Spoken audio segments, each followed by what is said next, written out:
Why am I using this as an example? I want you to think about when people look for you and they're searching for you online.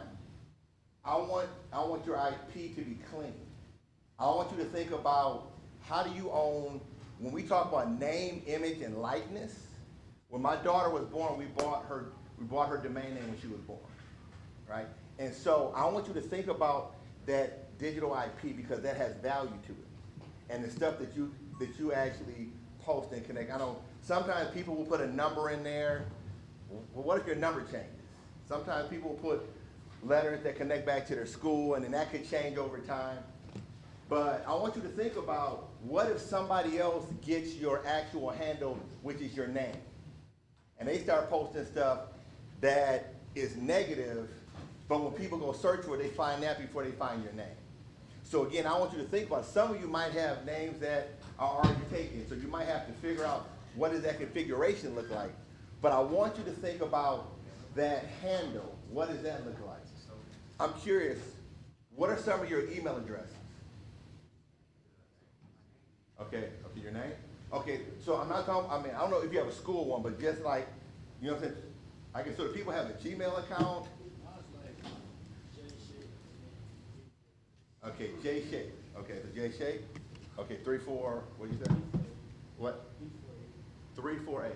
348. What zip code is that? That's my birthday. Oh, your birthday. Okay. 348. No, like March 4th. Oh, okay, got it. I was like, man, okay, all right. I was like, you look, brother looking young. Okay, all right. Okay, anybody else? Like, you know what I'm saying? But I'm trying to go somewhere with this because I want you to think about all the stuff that you're creating because as you do this, what people are doing is that they're associating the way that you think, the way you process information, if they want to be connected. And so those simple decisions about email addresses and handles, all of that stuff becomes important. So if we go back and we look at Check. and we look at some of the handles also too, so even thinking about what is the stuff that goes into your bio. All right, so what's the information that's connected in the bio? What are those things, right? And when you're doing that, we want you to think about all the other stuff. So even when she's posting, the stuff she's posting, there's a style component connected to it. So she's actually playing because she can really hoop. Then she has style stuff, the photos, all of those things are consistent with how she wants the outside world to see her, right? And I want y'all to think about how do you want the outside world to connect to you? How do you want people to be able to see you so when they see you, the opportunity aligns with what you're really looking for, right? Because again, you're going to attract whatever you are. So if you put garbage out, you're going to attract that back in relationships, in business opportunities, and everything that you do. So we want you to think about that. So if we go back to this page here, I want to go back and so we asked like some of the handles. And so here were the handles that I saw. Okay, so I know we have what, I guess one up Will, so what is that? What does that mean? Okay. Okay, so that's you, right? Okay, hold on, I got somebody coming in the room. Hello? Okay, man, come to the second floor and we're on 280. Okay, cool, yes. What you say it again? Yes, that's my cousin. I was asking about What Up Will. Okay, yeah. So what is What Up Will? What's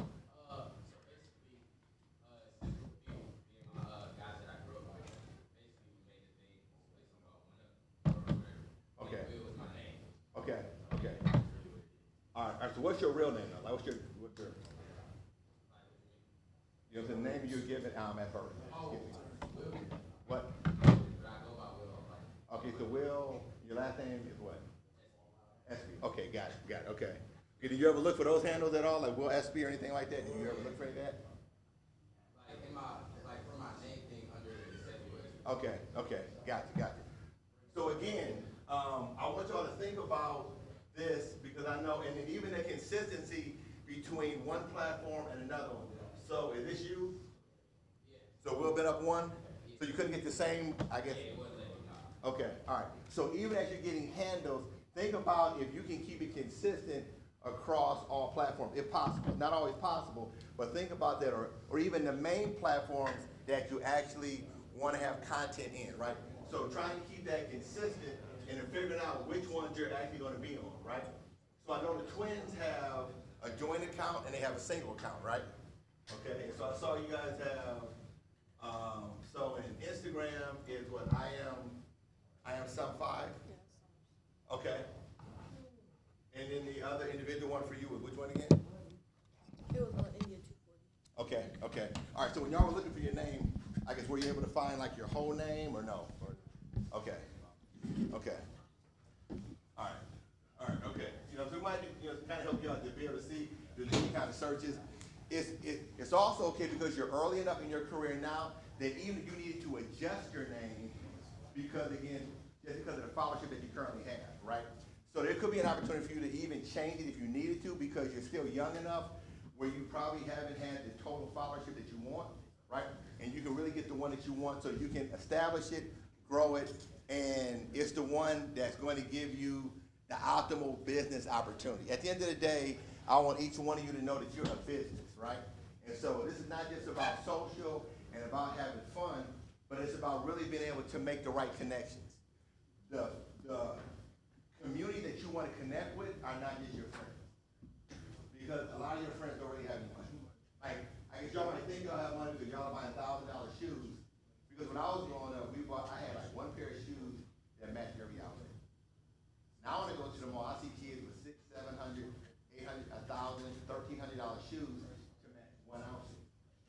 Right? And so I know, but the people who really have the opportunity to be able to connect you to real stuff are not the people that you go to school with. Right? It's going to be the people who own companies and the people who are the ADs and these other people that you really need to be able to make these kind of connections with. And so it's important for you to understand that when you're sharing, you're not just sharing this content for each other. You're sharing it because there's a bigger audience that you really want to be able to attract that really helps you to be able to bring other opportunities in, right? And so again, I want you to think about that when you're creating your handles, think about the profile. We're gonna go through some photo stuff today. But even as you're building this stuff up, we want you to really think about that. Also, I guess, like, what's the followership that you guys have online? Like, what's the number of people that you have following you so far? I guess, you know what I'm saying, roughly. 600? What? Okay, 1,000? 1,800? Okay, 3,000. All right, so there's a number that we kind of need to get to. So even when you start thinking about being able to create some NIL deals, and I got a guy coming up who has an NIL platform, the minimum number that we need to get you to, we need to get you to 10,000 at least. We need to get you to at least about 10,000. The deals, the NIL deals, you really don't to grow your community. The goal is we need to get to a certain threshold because that begins to open up doors with other brands, right? Because they're looking for a certain level of engagement. They're looking for a certain number, right? So does anybody have a strategy that they're using to try to get more followers or to connect with more people? What? Okay, posting more reels. Okay, anybody else? If we're just shooting in the dark, we just kind of just posting stuff. So part of it is being consistent, right? So we need to think about how consistent are you in terms of posting? So how often do you post? Okay. Not that much. Anybody else? Like y'all are online. I mean, we can go online and look, but once a week, once a month, 3 times a day. What? Okay, once every blue moon. Okay.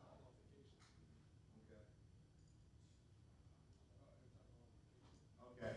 So he shows when he's on islands and leaving the country or whatnot. Which is cool, right? Because it shows that you have culture and travel, right? So now we have to come up with a schedule of how often we post.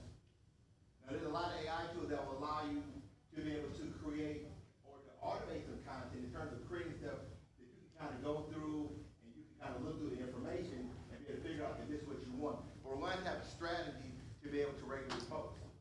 So how many people versus having somebody else post content for you. All right, so everybody post their own content? Okay. Does anybody give access to their platform to anybody? Okay. Oh, I think you do? Okay, all right. Okay, so I think we can trust models, right? Okay. But also be careful who you give access to. Because I've seen people give access to their friends who are using platforms like Hootsuite, who have multiple accounts connected, and then they post something to the wrong account, and it's supposed to be their account, but it's their client's account, right? And so then, again, in those situations, you can't say, well, like, it got hacked, and everybody comes back and say, like, because my account got hacked, right?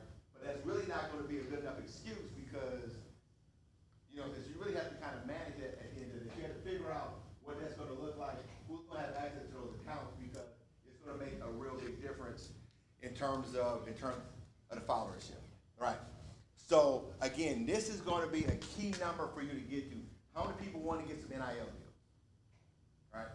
So I got a guy coming in who's going to kind of talk about that, but I want to kind of lay the foundation in terms of what are the things that they're looking for. Because in his platform, there's an algorithm where they can connect you to very specific opportunities that make sense based upon the stuff that you already share, right? But again, like, we need you to kind of get to this point of being able to get to about 10,000 followers so we can create local opportunities and begin to create deals for you, right? So again, we want you to think about the number, think about a strategy, and also think about the frequency of how often you post. How many different platforms do you post to? Two? Okay, so what are the main platforms that you post to? Twitter, Instagram? Okay, so nobody does Facebook, that's just for old people, right? So Facebook is just for grandparents, people my age. Okay, you have Facebook, but you don't want to post because all the parents will see all that stuff. So it's what? Instagram? Anybody on TikTok? Okay. What about Snapchat? Y'all post on Snapchat? Okay, so it's really, so it's Twitter and Instagram primarily? Okay, I thought y'all were active in like TikTok too, but it's mostly Twitter and Instagram, right? Okay, and so why do you like those platforms? Okay, easy to work with? Okay, all right, so are y'all doing like more photo stuff? Is it video stuff?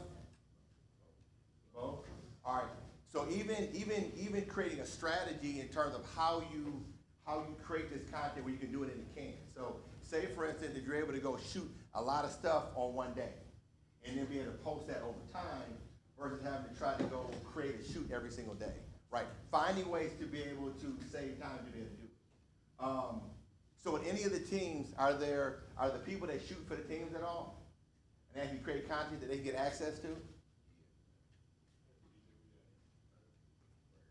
Okay. All right. So how do you get access to the content, that you create? Did they ask you for it or? Okay. So how many of them actually come up to you to try to get this stuff? Is it random? Are some athletes more interested than other athletes? Okay.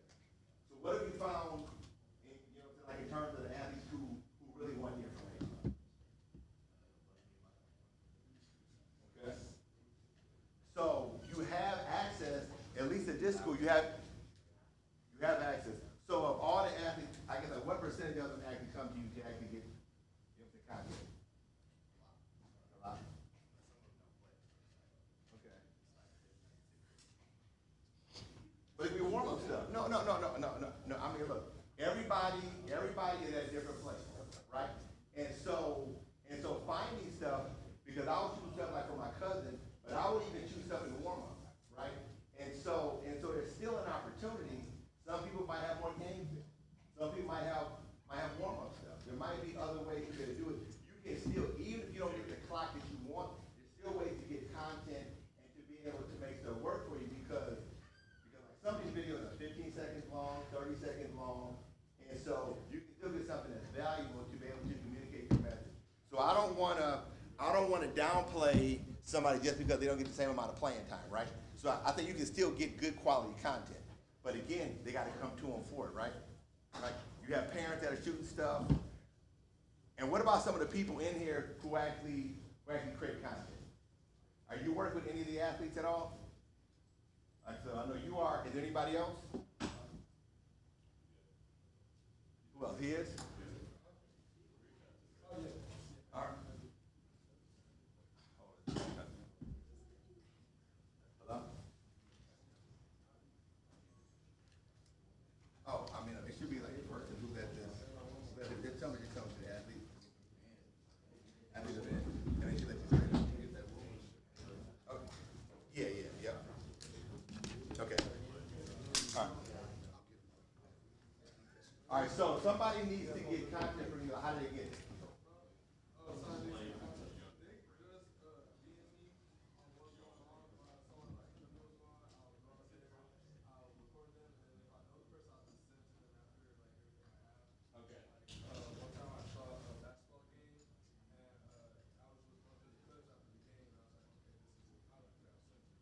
Okay.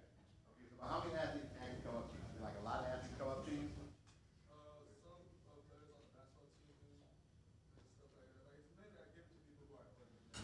Okay.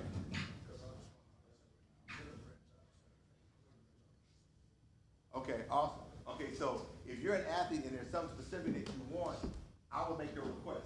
Again, like, I'm assuming they can make a request that they want certain stuff, right? Okay. So again, closed mouths don't get fed. So again, if there's information, if there's content that you need, then you need to be able to go up to them and to be able to ask for stuff and to be able to get the stuff that you actually need. Part of what we're doing today is shooting stuff so that you can have some additional stuff outside of you just playing. We're going to, so they're going to need to be able to see you in different states.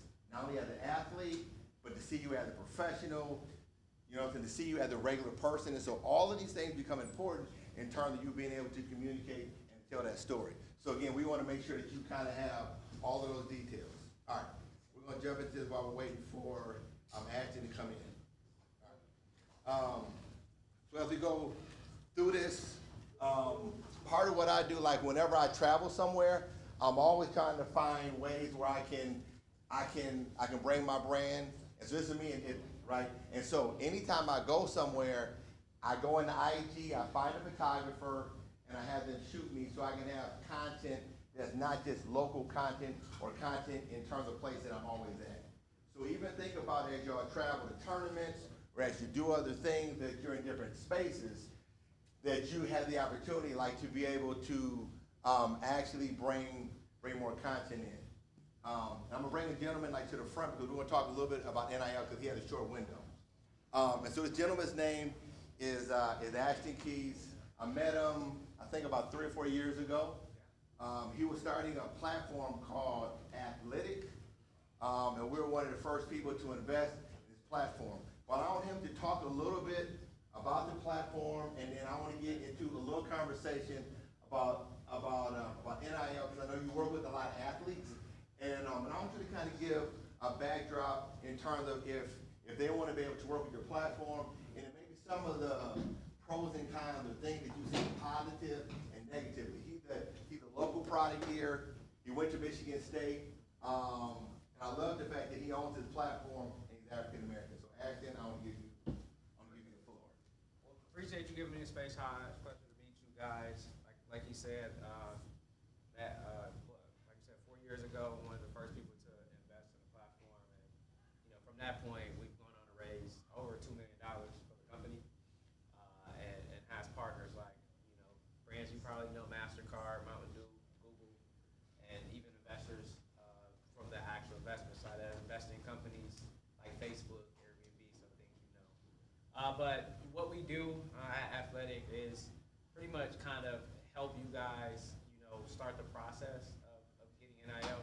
I think when everybody kind of hears NIL, you probably see, all the top things on the news, that this person is making $2 million or this person is. But the reality is that a lot of people, a lot of players in NIL are struggling to get brand partnerships or authentic brand deals. So we're that middle person where you can say, hey, I am ex-athlete and I'm interested in these things. Let's say you're interested in, I want to do milk partnerships, or I want to do sneaker, I want to do clothing, I want to do right?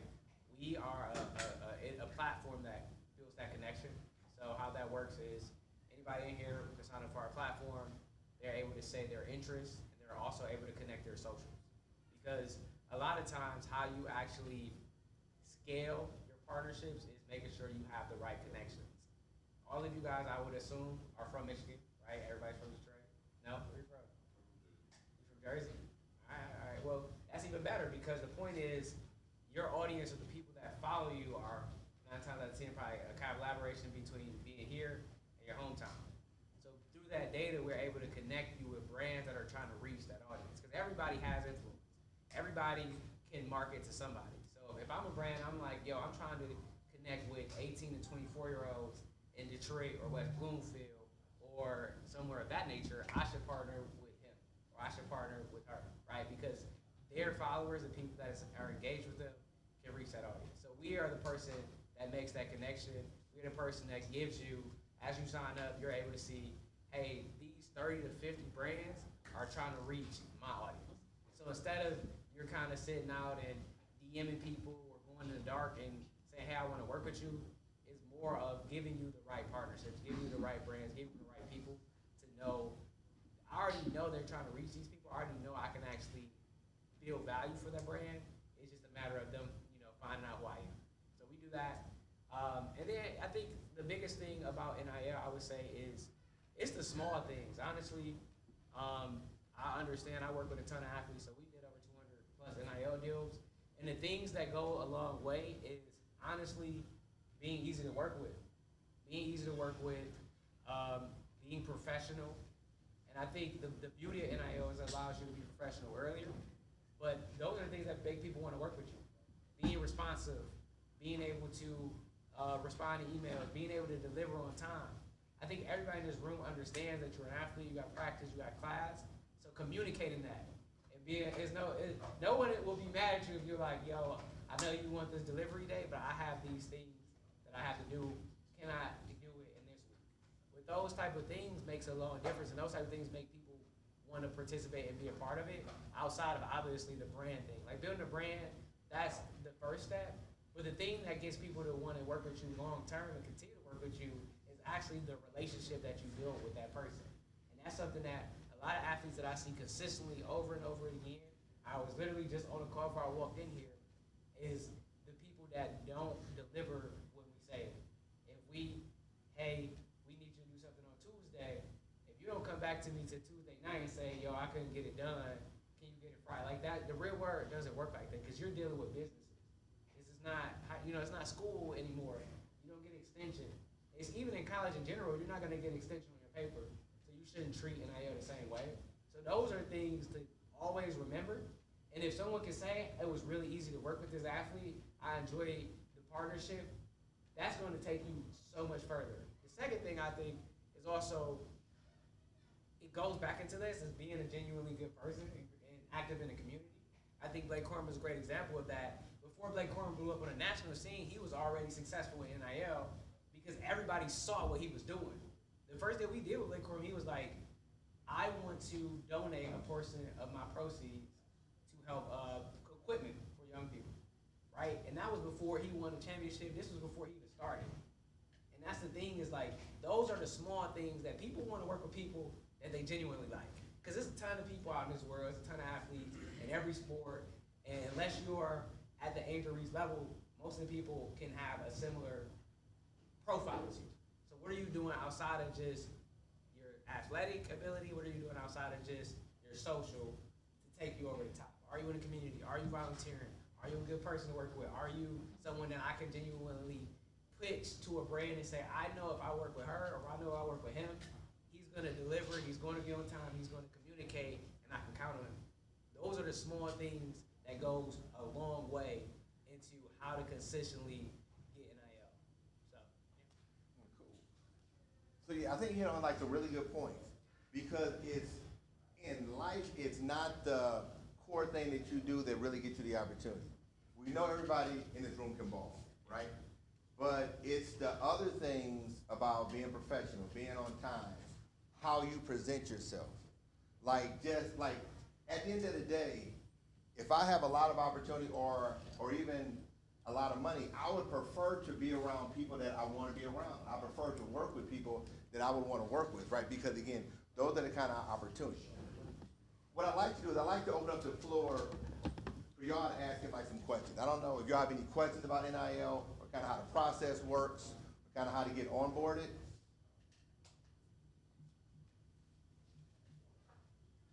So he worked on it.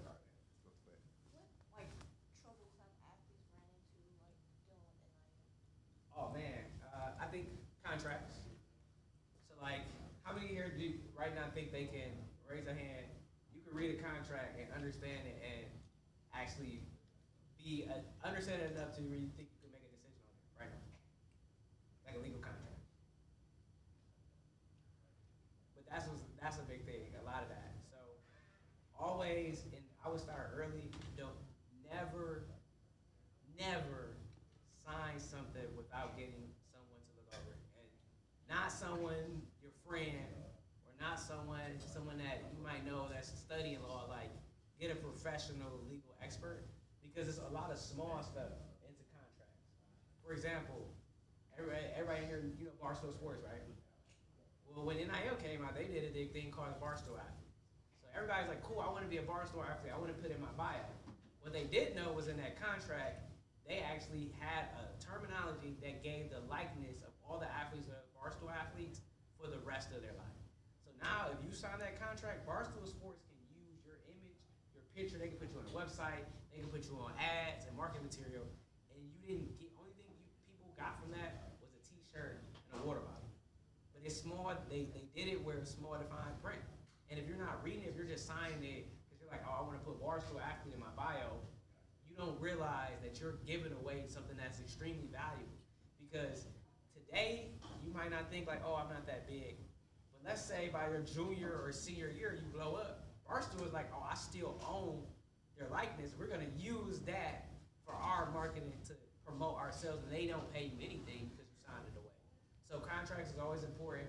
Make sure you get the right people. Every university, depending on where you go, should have something set. So I would always get connected to that as early as possible and be able to find someone that you can lean on, because I would say, and we had like 60% of the people within our ecosystem sign contracts that they said they didn't fully understand, which is very problematic because you never should sign, and that's in life in general. Don't ever sign anything that you don't understand. So I would say contracts for sure. I think like we talked about, just knowing where to start. And I think the biggest thing everybody should understand is you might see a lot of headlines of people making millions and stuff, and depending on who you are, I don't know who's in the room per se, but some of you guys might have collectives and things that you can make a good amount of money. But if you're not at that level, don't be afraid to start small and build your way up. I have people right now, she was, her name is Mia Rogan, she was a track runner at Michigan State. When we first started working with her, she had like 500 followers on TikTok. And she was probably making maybe $20 a deal.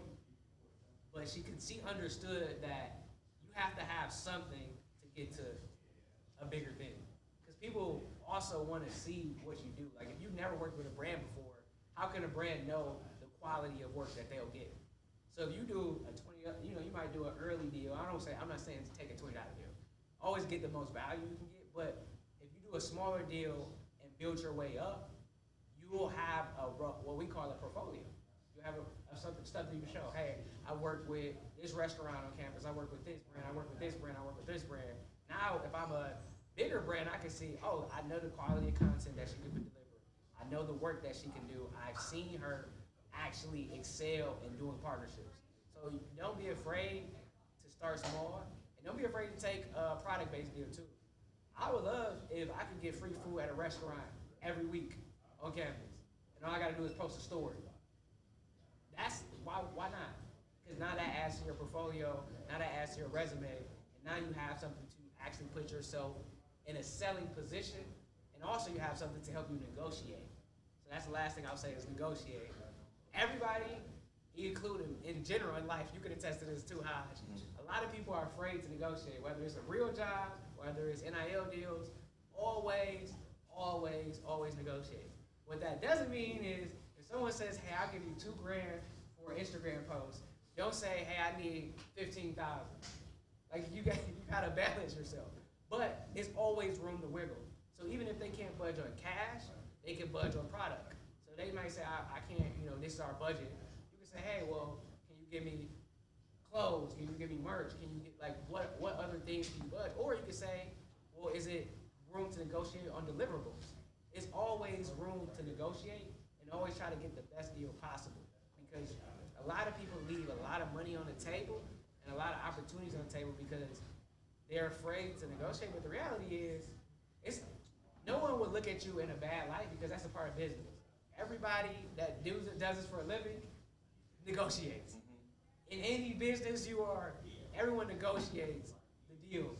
And the people, when you don't, they're kind of thinking they got over because they're expecting you to negotiate. So I would say those are probably the core things to look out for and keep in mind. I know it's like a lot, and it's probably something like right now it doesn't make sense until you get to that point. But I feel like it's hopefully you have that seed, and when you get a deal, you remember, hey, the guy told me to negotiate, and hopefully you ask for a little bit more cash. I like that, go ahead. Yes, sir. We actually don't touch high school, and the reason being is because obviously unless you're 18, if you're 18, we can work with you. But when you're under 18, it's just a little difficult because obviously you're not technically adult, so now you're dealing with a parent or guardian.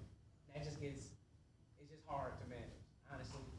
But in terms of high school, obviously, because that became legal more recently, it is a possibility, and like you can actually start now, honestly. So I would say high school is a great market for clothing brands and things like that nature. Start getting deals. Anybody else?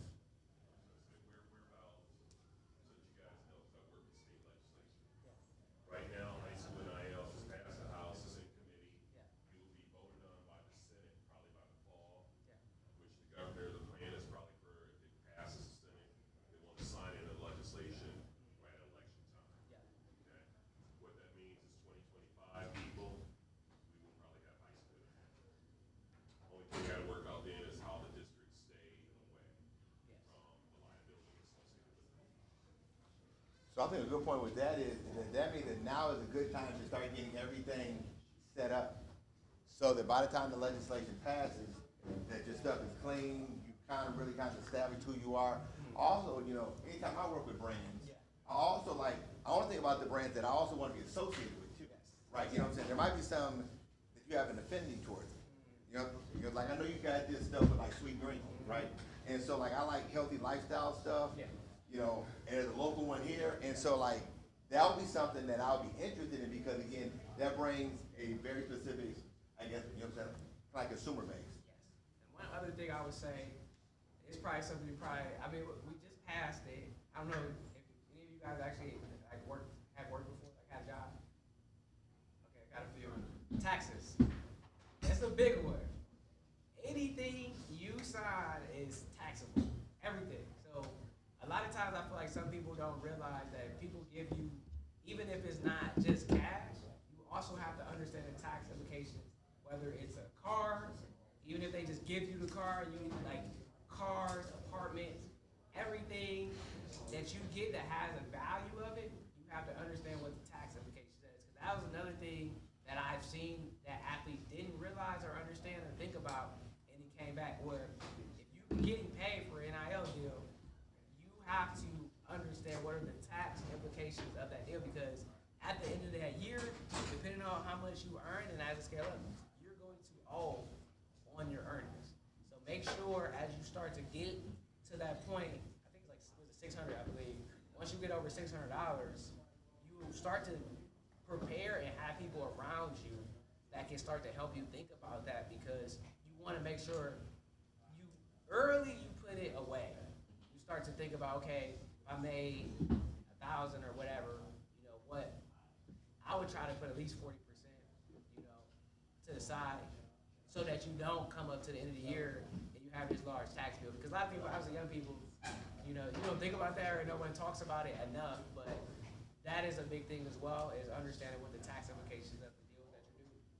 And sometimes, especially with things that are not cash-based, but if it's a product-based deal, that also can become something because they go up the cash value of that. So if you get a car or apartment or something as a means of your deal, you still technically could, depending on where you at and state and how you're accounted that type of advice, but I want to put that in your mind so you're aware of that, so that as you start to get deals, you know, okay, I gotta get people around me and ask those questions to people, whether it's somebody that the university provides or it's people that you can find in the community, to say, okay, let me talk to an accountant, this is how much I earn, what is my tax bill, or how can I reduce my tax? There's ways around that. I don't want to go too deep in that, depending on the entities and all of that, but having people, the biggest thing, having people around you and having those discussions with people is always important.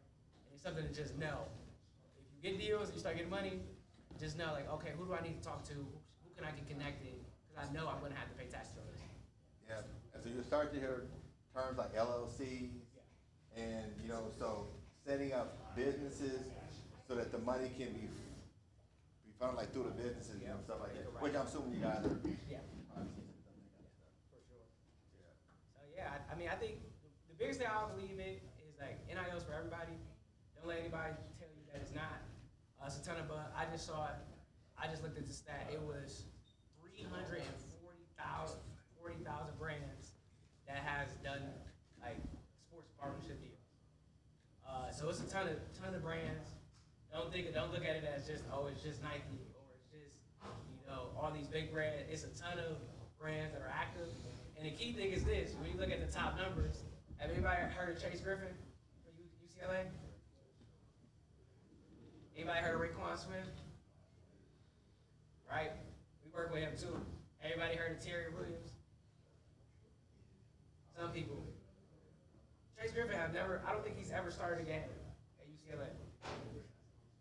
But he's one of the top because he understood that UCLA is a platform. I'm going to leverage that platform to get the best of my ability and leverage that to get deals. I don't think he might not ever play at UCLA in terms of starting full time. But he's the top NIL athlete at men.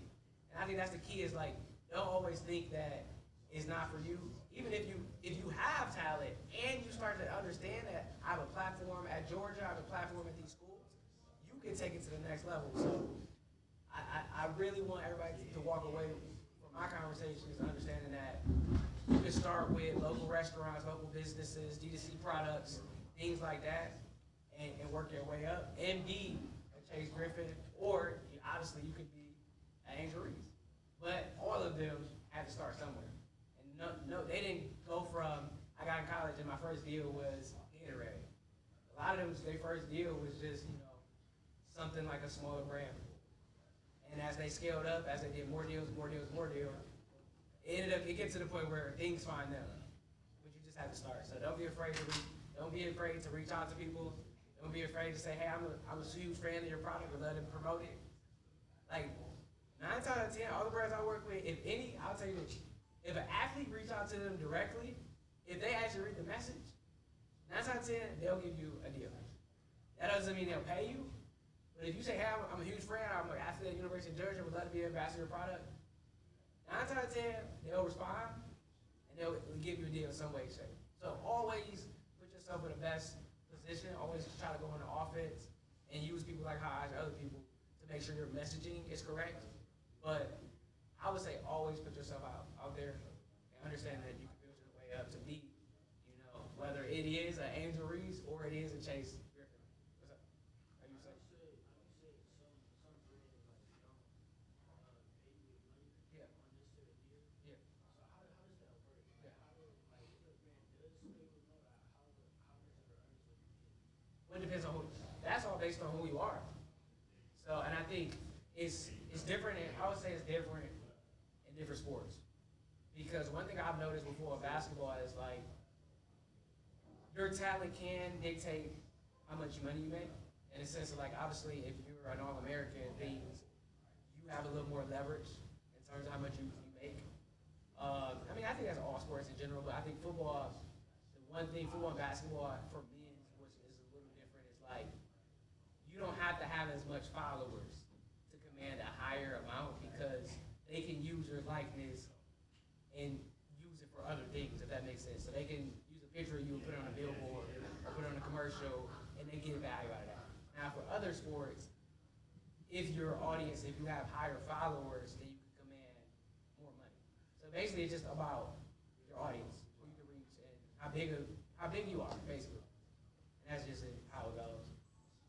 Also, too, you know what I'm saying, so you mentioned, you know, this guy from Stanford.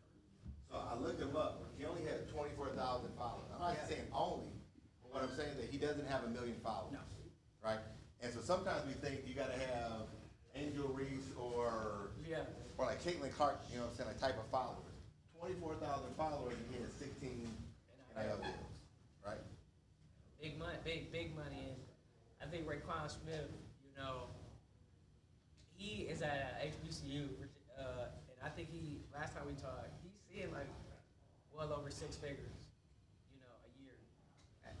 And obviously, I don't think he's going professional, but he'll probably walk away from college with over, I would say, 250K earned, maybe more than that. You know, and he's saving all of it. So imagine, I know this is probably crazy to think about, but you can walk away, most of it, if you guys have scholarships, you're not spending a crazy amount.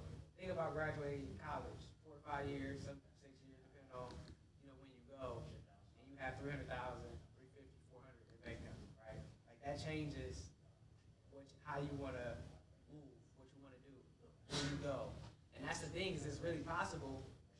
Obviously, Raekwon is a great example of like, he's a hustler, probably one of the biggest hustlers, but he didn't let where he was at, what school he was at, put him out. He actually used that as an opportunity because he's like, well, if you want to reach the HBCU audience, I'm the person that you go to. And leverage that to now he's making 6 figures a year off NIL deals. And I don't even know, if I'm not mistaken, I don't think he had a All-American or, you know, he was a all-conference player, even at his school, you know? And that's the thing is like, when you have that effort and the talent, that's when you become the top of the top. But even if you still are, you know, making your way, still figuring out the game, you can still be at the top of the top in terms of earnings and NIL. So it's really, I think, for everybody, and I think a lot of people have misconceptions, but, and I would say 90% of it is effort and professionalism, and you can really be that. Also, like one other slide, that you're talking to. Yeah. Because it's not, you know what I'm saying, there are also Yeah. other sports outside of your revenue generating sports that can still like make those connections. And I was looking at her. She has 2,000 followers. 3,000 followers. That's an unwritten rule, isn't it? Like following more people than you follow, and she's still crushing it. That's the thing. It's like 2,000 followers. I feel like probably most of y'all probably around like got like 2K, right, or more at this point.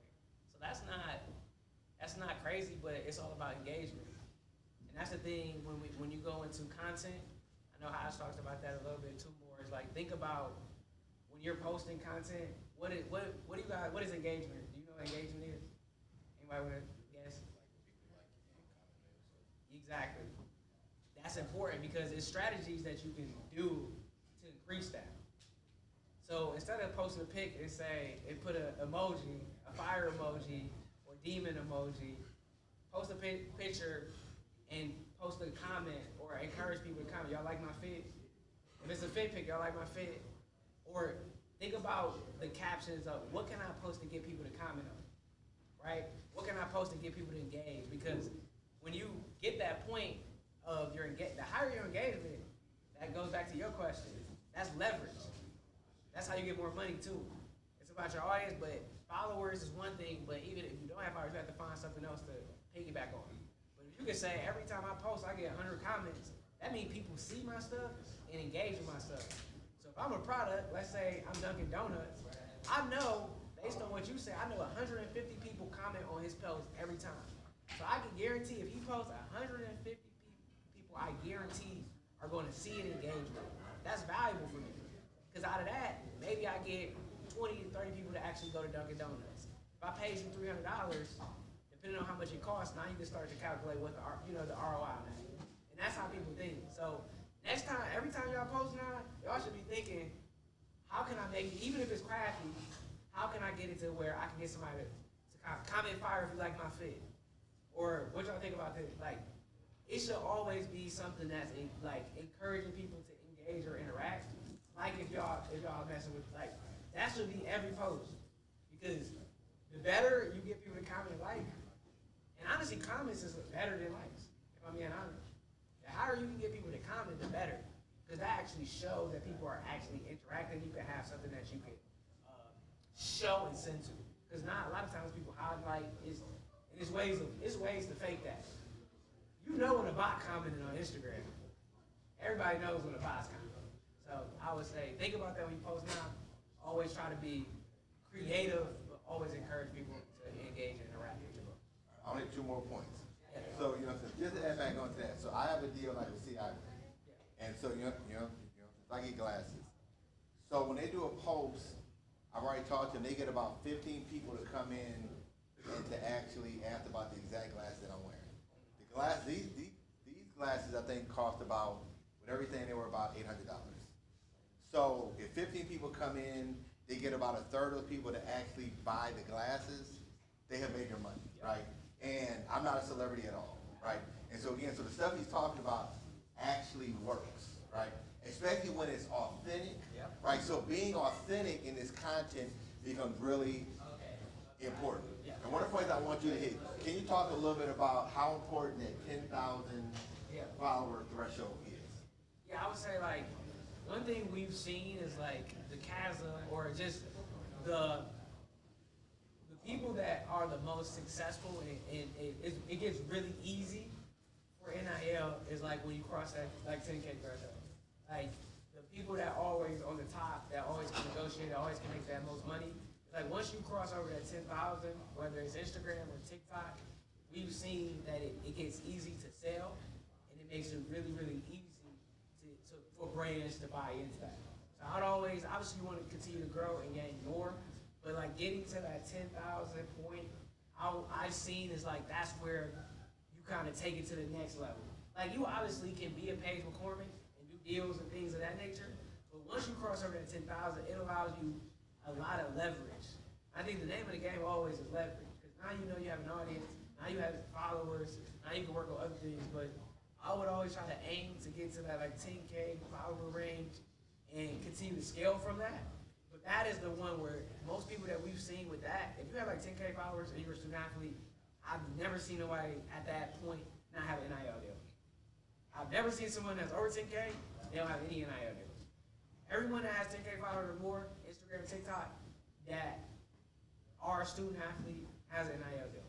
So I always aim to do that. Obviously, you want to continue to gain more. And I don't want that to hinder people to think that they can't do it, because obviously people are, but that puts you in that best position to continue to do the best you can, and you can really have a lot of leverage in that.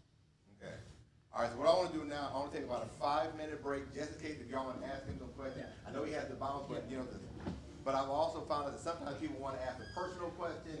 They don't want everybody to hear, so I'm going to give y'all a few minutes. We're going to take a 5-minute break. I'm going to get a pulse on where we are. I can go to actual pictures. We have water and stuff. We have lunch coming.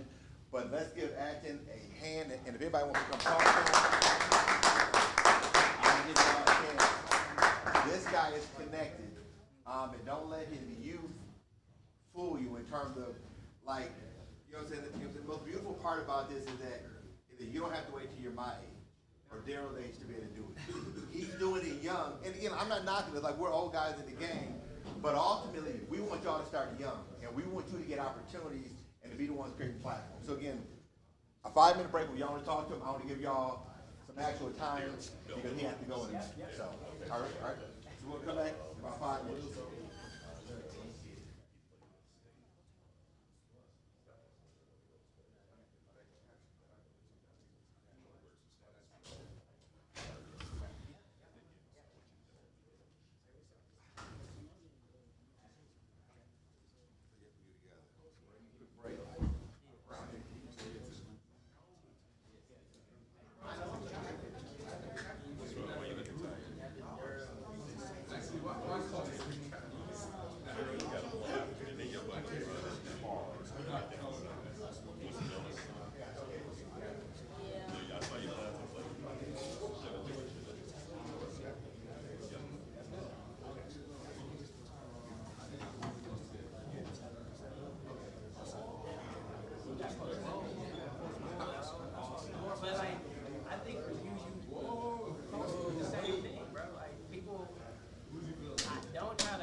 people take pictures of the game. Every game. Every game. Every game. Highlights. Every time. Every game. Try to get high quality though. Like the quality makes a difference. If they like all the way to the top and you made a play with like every game trying to get posted. Get a big post. And like try to make it a sense of consistency. And like you kinda gotta get our pride. It's like this is your livelihood, you know. So like you start now, you think about the top of the top. You're already so by the time you get to college, you're gonna come in the game already set. Right? And then that's the question you ask for business. Like you think Graham? You ask that for business.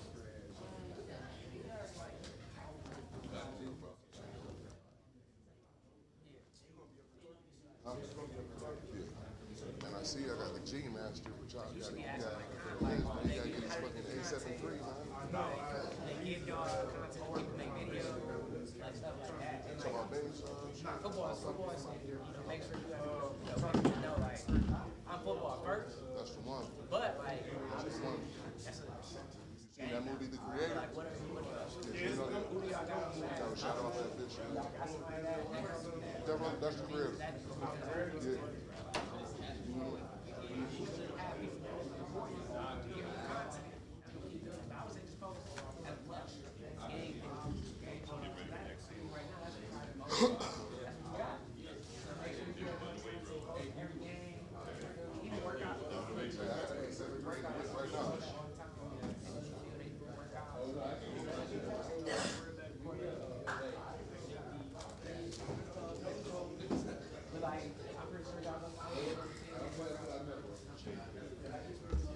So post that too. Get somebody to come. I don't know anybody that record. They probably still trying to learn. It's like, yo, I don't know.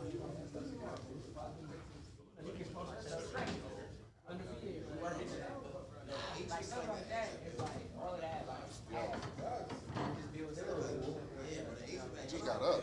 You'll see. You know what I'm saying? You'll see like, oh, this person. Wait, what time?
right around your age, right? But he's connected, he understands how to get these opportunities, and hopefully y'all are able to establish some rapport and be able to get his contact information. I can also do some introductions as well. We have some other great speakers who are doing amazing work. So next I want to bring Tatiana Grant Saunders to the front. She's a good friend of mine. I met her, I don't know, maybe 15 years ago at, I was speaking at the Ross School of Business at the Black MBA program. I think she was, Oh, yeah. I was at the distance end. yes, yes. And so she is a dear friend, a serial entrepreneur. She has worked with a lot of athletes that you actually know. So I just want her just to share a little bit, but we also wanted to also show that like it's not just dudes like doing stuff. Lots of times that when you see a lot of conferences and platforms, you only see guys up there because the people who curate and put the stuff together, all they know is who they are. And we want to be able to show you that there's amazing people who are doing great work. And so I want to give her a few minutes to be able to share. Good morning, everybody. So what schools are here? I heard East English Village. Who else is here? Where are the schools? West Bloomfield. Who else? Belleville? So you said Belleville? What do you say? Okay, so we got West Bloomfield, East English Village. That's it? Western? Okay. So nice, kind of diverse group. I am originally from Southwest, so Western, I'm like 48217 Schaefer, Ford Street area. That's where I grew up. But my parents, you know, the little great migration, you go from one city to the next. I went from Southwest to Belvedere to Farmington Hills.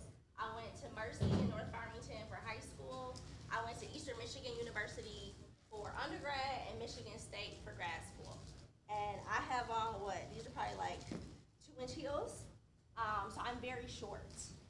But my career started about 18 years ago, kind of around this time when Super Bowl was gonna be in Detroit. That was my first job out of college. So I started off as an intern. When I was in high school, your age, I saw on the news the same way you guys probably saw a year and a half ago, 2 years ago, that the NFL draft was coming to Detroit.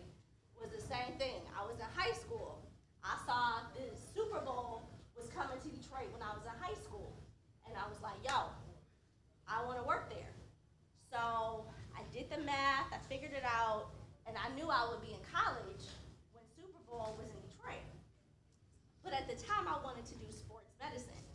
So I'm like, okay, I'm in high school, I'm gonna go to school. Didn't know I was gonna go to Eastern or anything like that. But ended up going to Eastern, and my first semester realized sports and math, or not math, math and science were not gonna be my thing.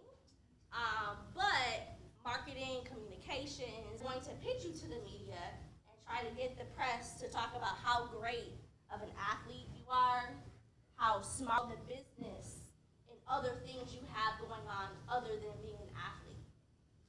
Hopefully, they don't have to do crisis management, but in the event you mess up some shit, they will make sure amazing experience. And I was an intern, but I worked my ass off, like legitimately. I was the smallest little one there. I was the first one in the office. I was the last one out of the office.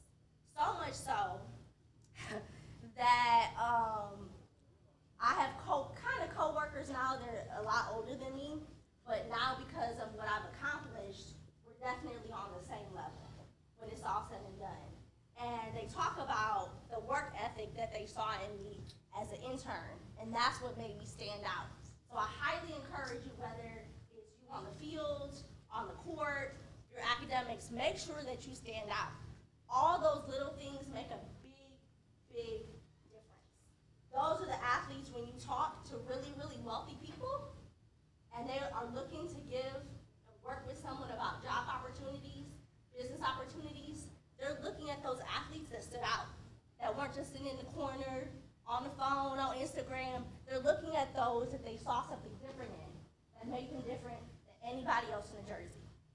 So, fast forward, Super Bowl's over, and I'm very aggressive. So I knew February 5th, 2006 was is when Super Bowl is coming. The way Super Bowl is, when it comes, when it ends, it ends.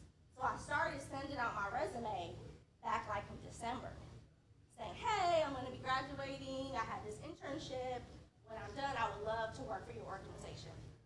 So I was able to get a job. I didn't even think about this. Is this an Alfred Topman building? Yes, yes. My first job after Super Bowl was working for Alfred Topman, the man that this building is named after. I worked in his world headquarters in Bloomfield Hills, and I managed his PR and his community giving. So Mr. Topman, you guys should probably Google who he is. Yep. I was gonna say, they don't know who we are. Right. So They don't Mr. see the significance of him mission. Got it. So who here has been to Fairlane Mall? Who here has been to Northland Mall? The mall at Partridge Creek? 12 Oaks Mall? Alfred Topman was the first person in America to build a shopping mall. He's a very rich Jewish man who's now deceased. The first mall in America was Northland.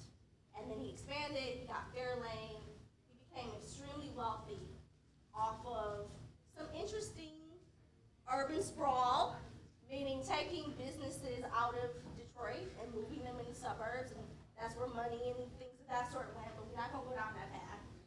But ultimately, you can imagine you got buildings named after you. He made a lot of money when it's all said and done. Here, in Arbor, New York, he's made a lot of money. And because I worked for his organization, I had a really, really great job. So here I was, I was like 22, working in their world headquarters. This place was so cushy. They literally, so when you're in college, even now when you talk to your teachers, they say, oh, you know, you can get this internship, you're gonna make this much money, blah, blah, blah, blah. They sent me my offer letter. I burst into tears when I got it. Because it was so much more than anybody told me I could make coming out of college. And that was just a salary. That wasn't like stocks and other things. So as soon as I said it to my mom, she was like, you don't even need to negotiate. That's an amazing offer. I still negotiated. And I asked her, hey, I would love to take this job, but my dream job has been to work at Super Bowl, and I'm still an intern there. They held my position from December until February. They held that position for me until Super Bowl was over. Literally the week after, I was in Bluefield Hills. I was no longer working in Ford Fields. But if people, again, they see something in you, they know that you're good, people will make exceptions. I'm sure you guys have those stories in your lives where you showed up for somebody and they showed up for you. Or you showed up for somebody else and that karma went around in a very good way and something even better came into fruition for you. So I'm working out of there, and amazing job. I'm working with all these people. They give you lunch every day. That was one of the employee perks. They pay for your lunch, and the administrative assistants go downstairs. They bring you lunch every day at your desk. It was crazy. And basically, it started getting really boring because it was this big company. I was the youngest person in that whole company. I was the only black person in the world headquarters at the time. Everybody else kind of worked in the malls, but in the actual headquarters, there was no black people. And I was the youngest person by probably 6 or 7 years. So I was very eager, and we had all these companies that we were paying to do the jobs of the people who worked in the office. It made no sense to me. So I would go to my boss and say, hey, you guys remember Pangborn Designs? Pangborn is this big agency that we were spending a ton of money on to do our advertising. And the stuff was like very basic. So, and I took it in college, I took an Adobe Photoshop class. So I went to my boss and I said, hey, I know we paying Pangborn all this money, but I took a class in college. Can I start trying to do the ads? So they said, I'll give you one better. So they sent me to a class to get me Adobe Photoshop certified. And fortunately for me, I then started getting to do the advertising for Topman, and Mr. Pangborn lost his contract. But it was one of those, you have to show value when you're in an organization. check, but you have to give and receive.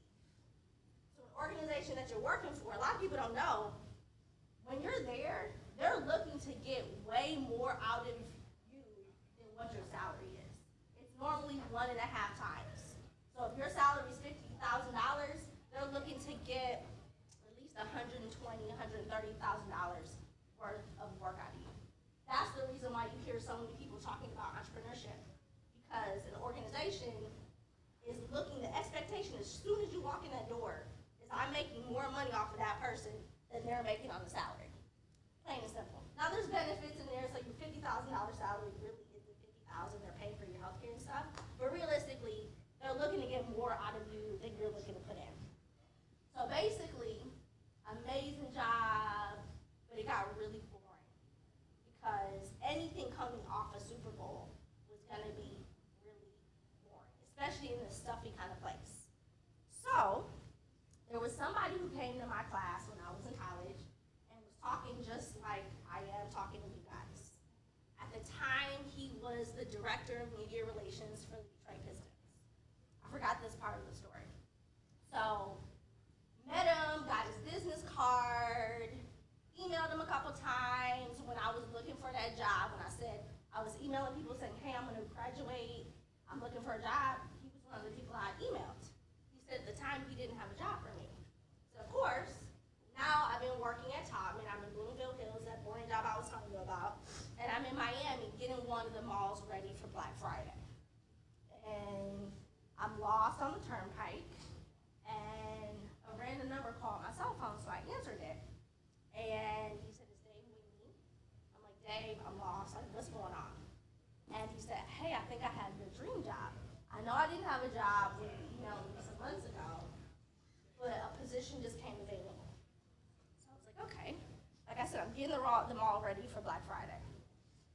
So the only day he told me he could do was a day that I had to babysit for.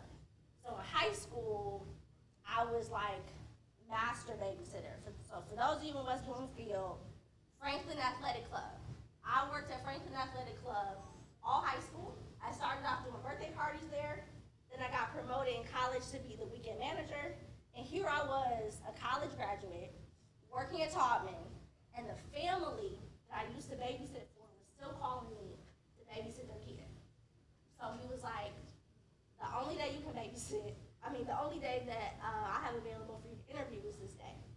Of course, it's the day I got to babysit. I was like, I'm sorry. There's his family, the son's autistic, I still babysit for them.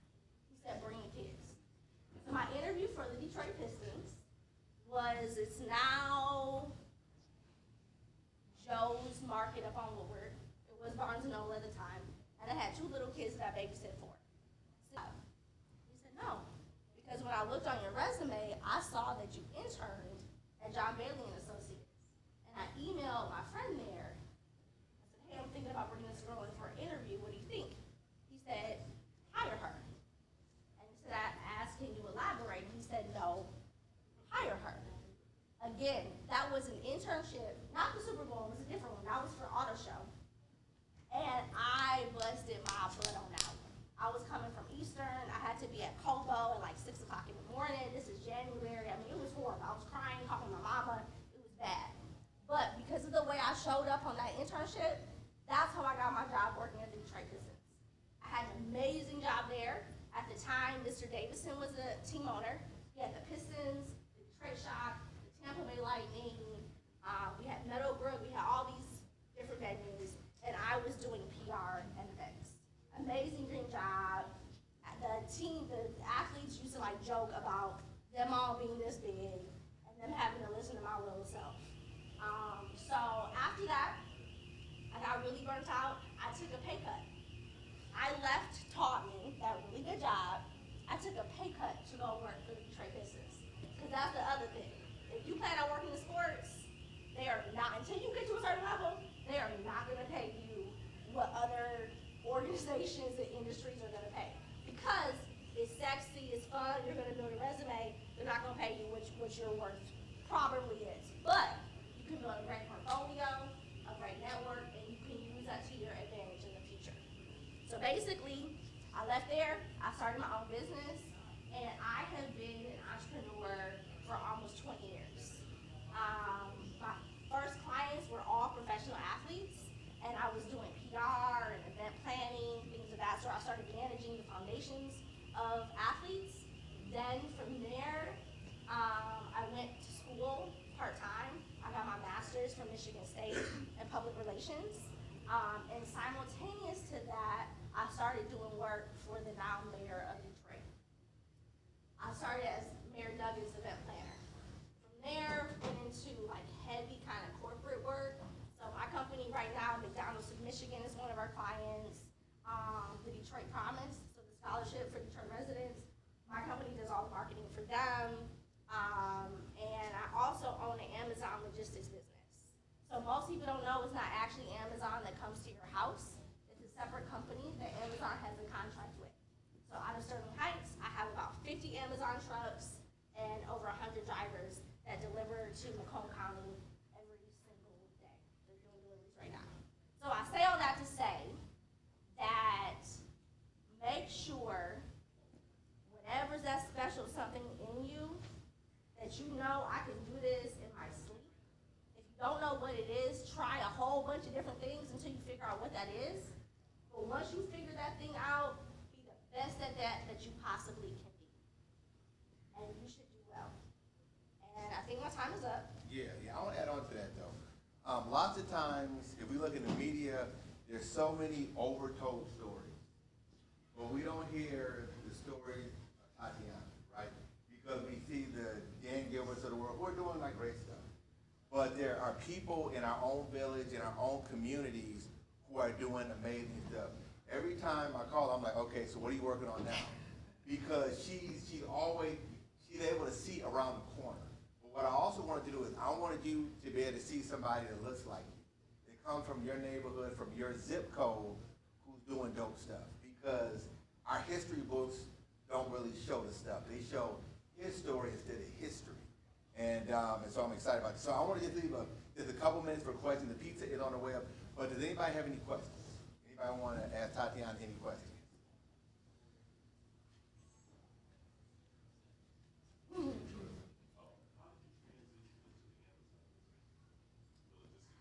It's funny you say that. So there's a lot of my story I left out to the time. But I started Detroit's first food delivery service back in 2013.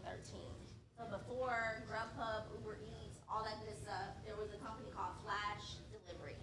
We delivered for Starters, Buffalo Wild Wings, Traffic Jam, which is now closed, all these little restaurants down here. My company was the first company to do those deliveries.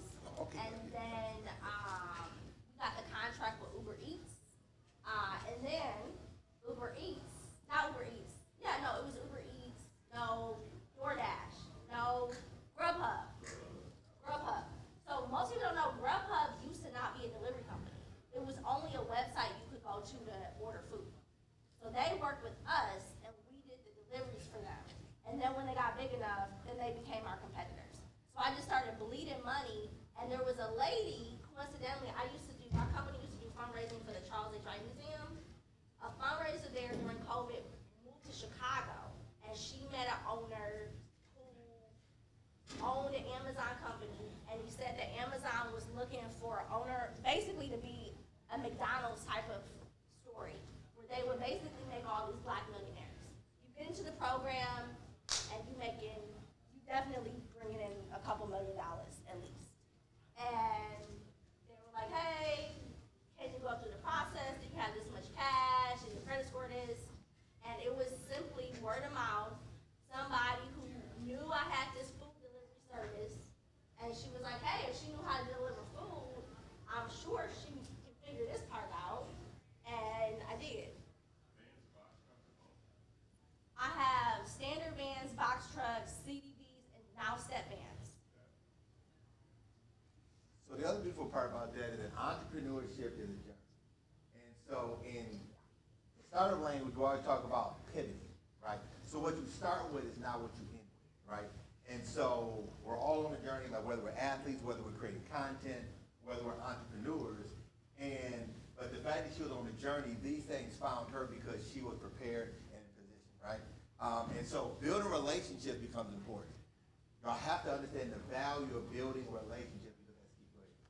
So you said good relationship.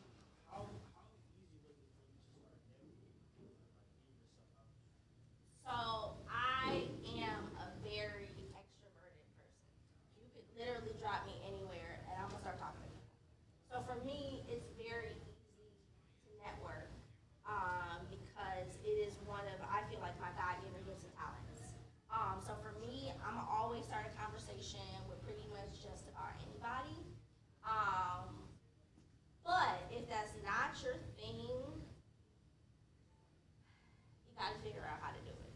That's the reality. Now, the good thing is, if you have mentors, if you have folks like that, they can kind of bring you into the room with you and introduce you to folks to kind of get you a little more comfortable, a little more confident in yourself.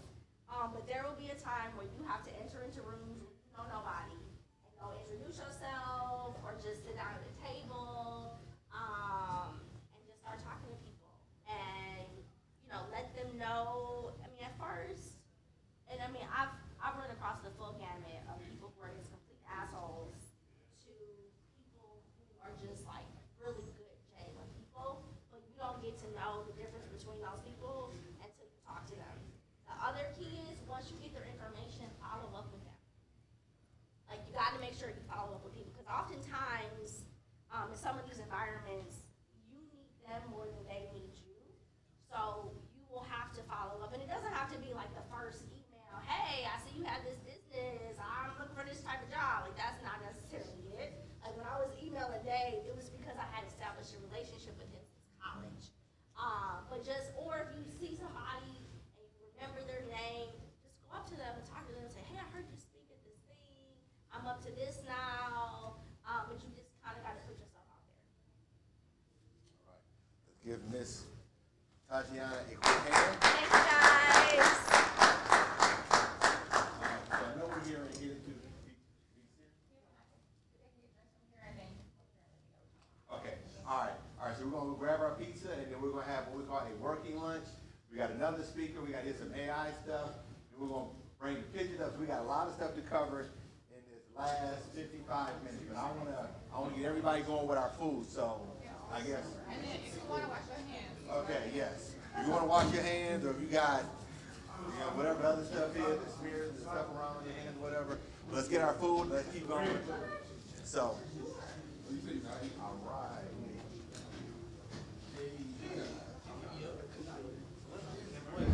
We got cheese pizza and we got pepperoni pizza. So hopefully one of those options work. You doing good?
college football, played in the league, and is doing some great things in the business world. And so, regardless of how good you are in sports or athletics, that part of your life is going to end early.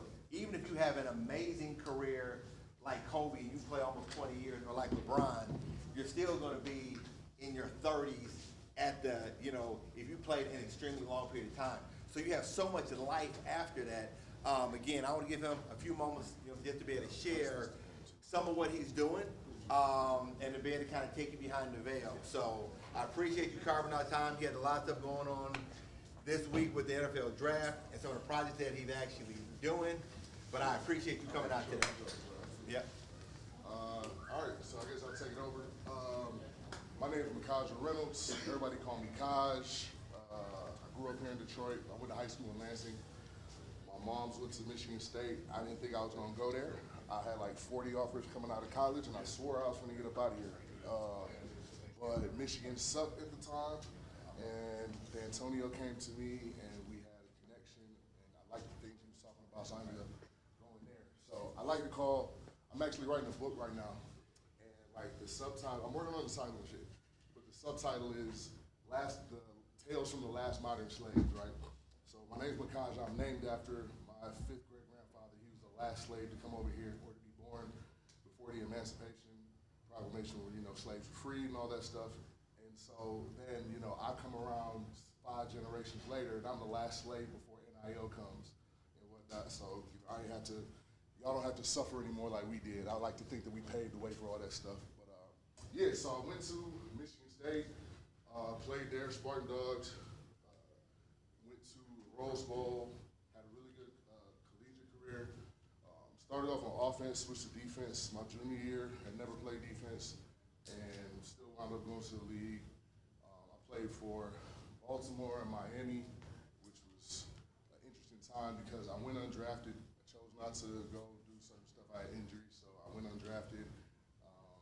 Ended up having to go camps that they got and beat out like 40 people every camp, which now looking back, it's like, damn, it's kind of crazy. Like, there was dudes I knew who I was going to train with, and you got to go beat them out for a job, and there's only going to be one of them, one spot for y'all and whatnot. So, played ball for a minute. It was cool. Everything that you dream of and more work than anything. Networked a lot, made the team in Baltimore, and then during the game, I had a spinal cord injury. And kind of out of nowhere, I ended up having to retire. How many of y'all know who Chris Bosh is? You know Chris Bosh? All right. So Chris Bosh had blood clot issues after he had an injury and nearly died from it. I had a similar situation where when I went under the knife and shit, I had blood clots. And so spent the next 3 years rehabbing and learning how to walk again. The nurse come to me before I had my first surgery. She was like, "You about to have Hobby surgery." I'm like, "The hell is Hobby surgery?" You know what I'm saying? She's like, "You need to find a new hobby because you ain't gonna be able to do nothing for like a year." So went and got like all the production, music stuff I could find because I knew I'd be laid up in the bed, and had surgery, had some complications, was forced to retire because of like blood issues and stuff, and didn't know what I was gonna do. It was like kind of a rough transition, you know what I'm saying? Most athletes, really all athletes go through it. And it's just a matter of, are you gonna be successful in that time? Are you gonna make it through that? You're gonna have a support system that's gonna help you out to, not go crazy.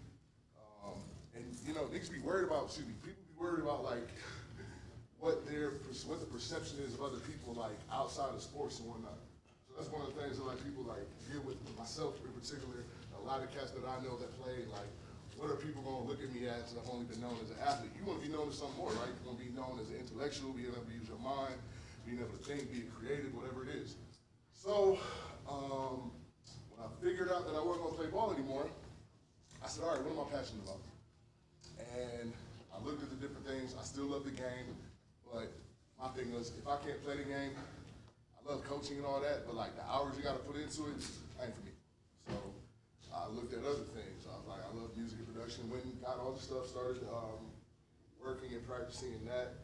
I went to YouTube University.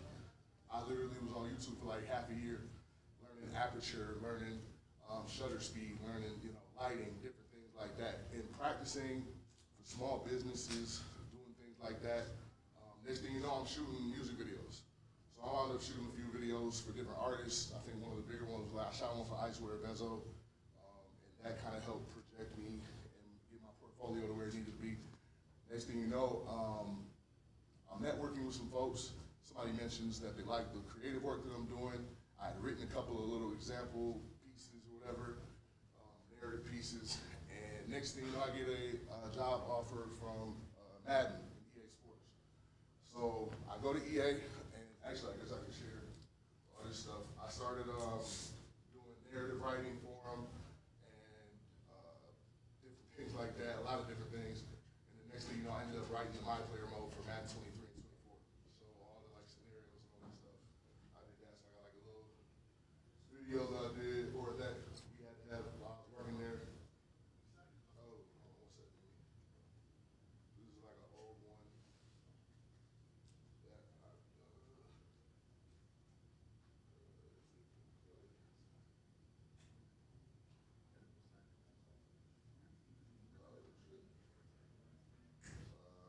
Is this where the volume is?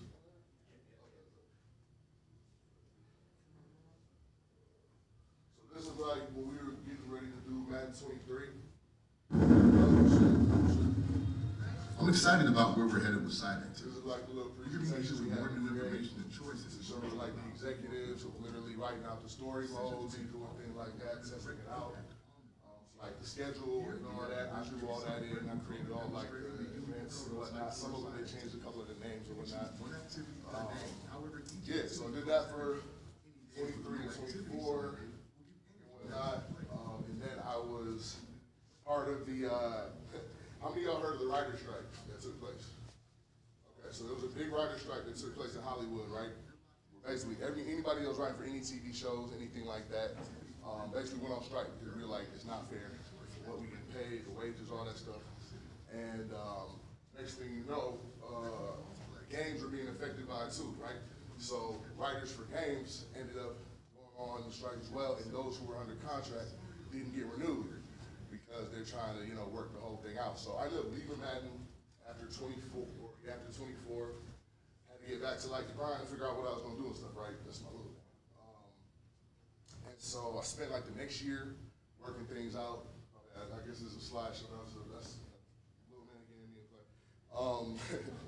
But we ended up doing my thing, doing some more writing stuff, doing more work for some of the smaller companies.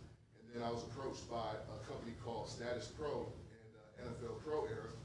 And they are basically rivals Madden, or Madden's rival. They are the only other licensed NFL game, and they are only available on the Oculus, and it will be on Apple Vision as of next year. But so for them, I ended up doing or being asked to do a bunch of the narrative stuff that I was doing for Madden. And on top of that, I actually got asked to do music, because I do a lot of music stuff as well, I produce. And so I ended up I currently have 20 instrumentals on the game, and we are currently working out a deal with 2 major record labels. So I'm actually gonna get placements with their artists for the next version of the soundtrack, and I'm co-executive producing it. So some of the people here in Detroit that I've been trying to get into scoring for video games, for movies, how many of y'all heard of Helluva? Y'all never heard of Helluva before? Helluva made this? Yeah, Helluva. Yeah, he made all y'all favorite shit. Okay, so y'all know who we are. So, so we just got Helluva to check some little stuff. And we got a bunch of different artists that we're working with that. I'll show this right now. I'm also doing voiceover work now. So I'm one of the main coach characters on the game and whatnot too. But this is the one that we shot with Lamar for last year. For the game, 2 seconds.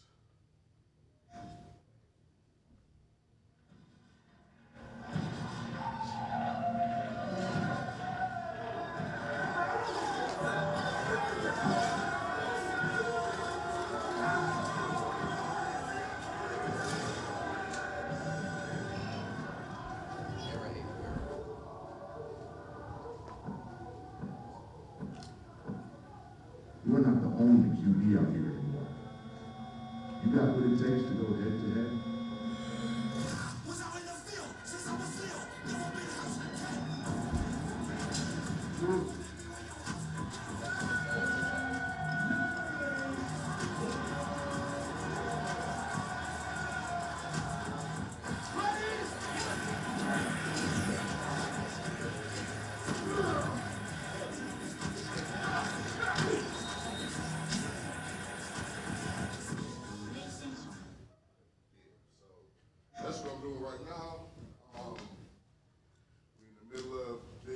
Congratulations for the draft. This is probably the biggest event we'll have for the year.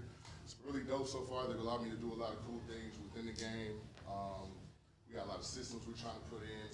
I'm not a coder, right? But one of the cool things is they basically provided a coder that's attached to me. Anything I want to do, we work it out, get it installed, put it and take it to our superiors. By doing little things like making decks like the one I showed you first. And if you can learn little stuff like that and learn like what the corporate companies want, and create basically just, you know, cycles of creating things like that, getting it approved, and keep moving up, things like that. So yeah, that's what I do right now. I don't really have much else besides that. It's masked up. I'm sure there might be some questions, might not. But yeah, that's me. That's what I do. So. I want to add on to it. Go ahead and give me a hand.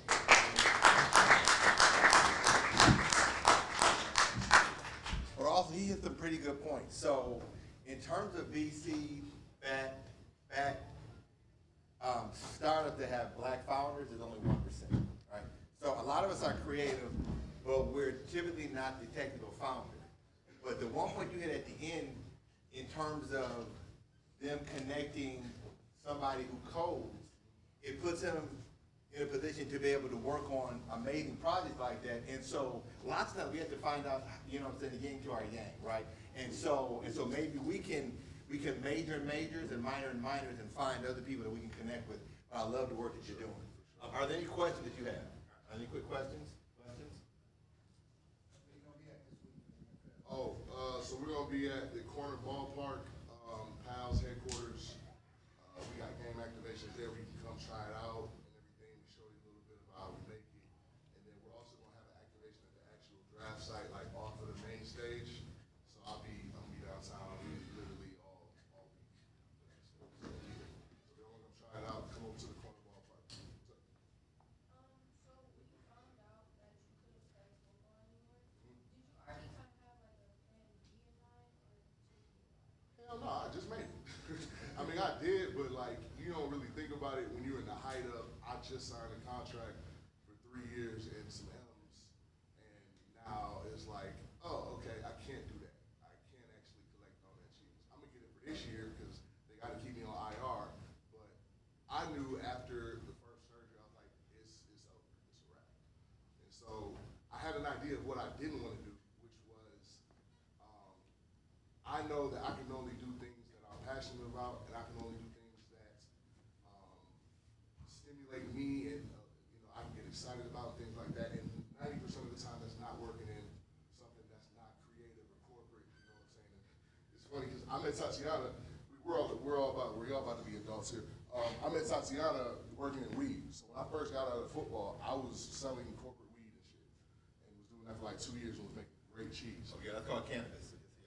Yeah, cannabis weed, y'all know this. So I was doing that, and it was cool, but it wasn't an industry that I could get behind because I wasn't passionate about it. And there's a lot of greed and things like that, and when that kind of stuff interferes, that's why it's just always better to know what it is that you want to do and where you're willing to sacrifice all the hours and whatnot. Like, what would you do for free? Like, that's really the mentality that I took at first. What would I do for free for like the next 3 years where I wouldn't see a check, but I would enjoy what I was doing? And that's kind of where I just went from there. Any other questions? what would you say to a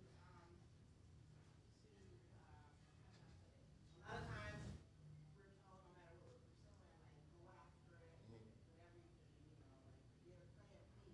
You really want to be successful and be at the top, you go for your plan A, like that's your only option. So what would you say to that, knowing that? Yeah, I kind of agree with that, but at the same time, it's one of those things where it's whatever you're gonna put the most time and effort into, right? So whether that's your plan A or plan B, it's about the time that you're putting into that stuff. Now, it's always great to have a plan B, and I personally, like I say, I kind of had one, but I hadn't put any effort into it, right? So I knew what it was that I wanted to do, kind of, but I had not put effort into it. I would say if I could do it over again, I probably still would have been a little bit more, I'd have been focused on plan A, right? But I still would have been working B just a little bit more. Just a little bit. Just because, like, you can't completely have it where you haven't put any type of effort into anything that you're looking to do outside of your main thing. So let the main thing be the main thing, but still make time for that, secondary thing. And that's kind of where, like, you have to be disciplined about what it is that you want to do in terms of, like, your schedule and your friends, and you can't do it all.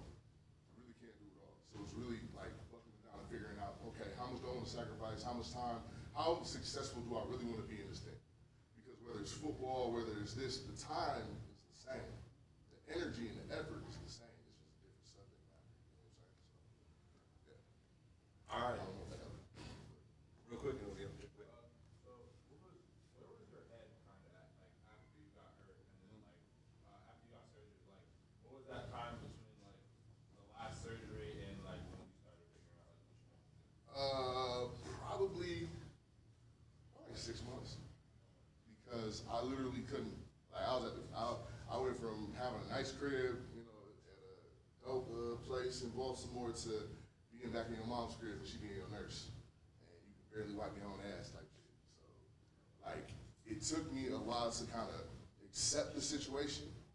You know what I'm saying? Saying, look, this is where it is right now. You know what I'm saying? We can fold like most of these cats, or we can be the intelligent person that you know you are and go get this shit in another lane. It's still time, you're still young. You know what I'm saying? So that's kind of where it was for me. And it takes a while to get to that. You know what I'm saying? Like, you put 18, 20 some years into playing ball or whatever your whole life, and now you got to figure something else out, like that too.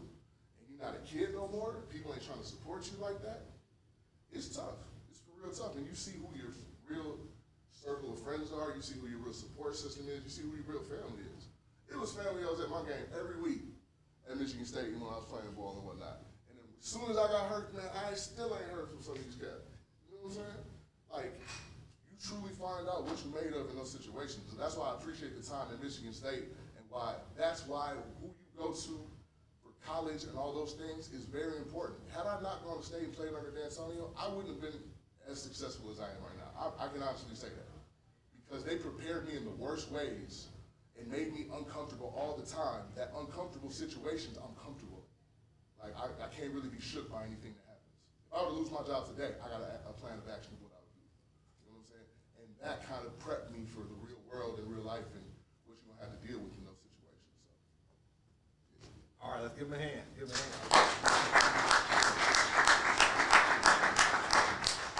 Appreciate y'all, man. Thank you. We appreciate you carving out some time. All right, we got about 23 minutes. So I'm gonna go get some AI stuff. We're gonna talk a little bit about branding. Then we're gonna bring up some of these photos so y'all can see. We still need to get a group shot together. But I want to start to power through like some of this stuff so we can kind of bring everything full circle. So the work that I do, I couldn't do it like without my amazing family. So that's my wife and my daughter. So we've been married this year will be 20 years. This is us in Amsterdam, so we love to travel. We do an international trip every summer. But that's my family there. So now I want to talk about thinking about creation. Everything that is designed is built on top of something that already exists. Does anybody know what this shoe is here? Travis Scott, right, okay. So is this an original design? It's not, okay, so when I grew up, so like I graduated from high school in '89, so I wore these shoes right here. So like, these were original to me, right? But this is still an original design. Anything that you create is built on top of something that already exists. And so even though the silhouette is the same, this is still, to me, an original design. The cost structure for both shoes are not the same. Last time I checked on StockX, this one was $14.75. This one here was less than $400, whatever, right? So as you start to think about the ideas that you're creating, I want you to understand that it's okay to be inspired by stuff that's around you. Lots of times we're like, I got to come up with something that's original from the ground up. Anything that we see somebody else has already did, and you can find ways to be able to put your twist on it when you're thinking about the real world and thinking about design. As we look at AI, the way we learn is that we learn from stuff that's around us. And so I'm gonna show you the way the machine learns. So I don't know if you've ever heard of a large language model, right? An LLM, like ChatGPT, all these different platforms, they learn the way that we learn. They absorb information. So this is the way we learn as human beings. They're just a standard that's above in all cases. If you electronically switched the uniforms and played that at full speed, you would not have been able to tell who was who. So if you look at Kobe, he learned from MJ. the student learned from the math. You learn from something that came before. If you're in content creation, you might go into IG, you might go into a museum and you look at stuff. You might not always attribute credit to it, but you learn from stuff that comes before you. That's the way artificial intelligence works. So what artificial intelligence really is that it is a computer, it is the machine that is doing a task to simulate human intelligence, right? And so there's people who are on all sides of that conversation on whether they like it, whether they don't like it, is it a powerful tool or not, but that's the way it learns, right? And I know that there's a difference when we start talking about commercial, I guess the commercialization of things or ownership of stuff. And so like those are some of the hard conversations. There are a lot of tools out there. I want to throw a lot of stuff at you to get you to think about this stuff. So when we start talking about generative AI, what you're talking about is giving an instruction to a machine, writing a statement, and it's going to create something that never before existed, right? And so there are all of these different things that are out there. This is going to grow and expand. So whether it's image stuff, has anybody ever heard of Midjourney before? So if you want to create images, you can use Midjourney. You can go into something called Bing Image Creator. There's Canva. There's all of these different tools. I just want to show you these tools to let you know that there's things that you can do to create content for social media, for your brand, to build companies. Companies are going to be built with 3 people, and they're going to create unicorn companies, right? But will those companies be people that are run like me or you? When he came up here and talked about the business that he's running, and he's connected to multi-billion-dollar companies that are betting on him. His competition is using tools like this, and so we have to be aware of this stuff. When we talk about AI, Elon Musk and all of these folks are talking about how we can pause and stop AI. Elon Musk cannot pause AI. It's coming, and it's going to change every job. It's going to change the work that we do. It's going to change the field that you're in. And so today is really about just exposing you to these ideas so that as you begin to see them, you begin to figure out how you fit into this space. So we talked about an LLM. We talked about generative AI, right? So what is a prompt? A prompt really is a statement that you communicate to a machine, but I like to put it in popular culture terms. And so a prompt to me is a bar that you spit to the machine that creates something that has never before existed. So I love this Sprite commercial. I just want to play it. It's the one with Drake.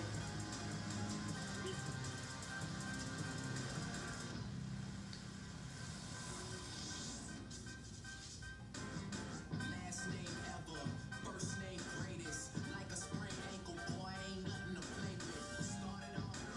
So when you think about all of these brands or think about even artificial intelligence, one of the things that's not really as connected to it as it should be is culture. So when we look at it, it can be used from a negative standpoint, racial profiling, all of these things. But if we don't get involved in helping to shape the machine, our voice will not be a part of the content that is created. So if I go in and I type in a prompt to build the model, but we can help to shape the model moving forward. So again, I want to expose you to this so you can start to, as you start to see this, how fast it was adopted. Got to a million users in 5 days, 100 million users in 2 months. That's how fast this thing is going. So getting in front of it and getting connected to it so that you understand how it works. You can type in a statement like this or an instruction or a prompt and you can create a car like this. How many people in here can't draw a lift? Right? You don't even need to be able to draw. You need to be able to think. Right? If you can think, you can come up with a statement and put it in, and you can create this in a matter of seconds. So now it's now activating an entirely different class of creators.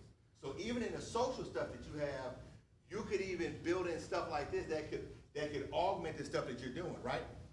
These designs are pretty dope, aren't they? I'm gonna show you the statements that are connected to it. They typed this prompt in and they got this. And that happened in a matter of seconds. They typed this statement in and they got this. Right? And so I'm sharing this with you because I want you to see where the ball is gonna be, not where the ball is at. This is something through OpenAI called Sora, and this is text to video, right? This right here is not a real person. This is something that was done by generative AI. That looks like real, this looks like real skin. This is like it actually looks like real skin. I don't believe AI is gonna replace people. People who understand, so it's really about being able to connect that story, right? When we think about brands, we think about water. Do we have any bougie water drinkers? I mean, people who are like, there's only certain kind of water that I actually drink. So what kind of water do you drink? Spring water, okay, all right. Anybody else? Fiji, okay, from the islands, because there's something like 300 Fiji islands out there, untouched. How many people have ever been to Fiji? So see, most of us have never been to Fiji, so when we see Fiji, we're like, there has to be something exotic. Anybody else?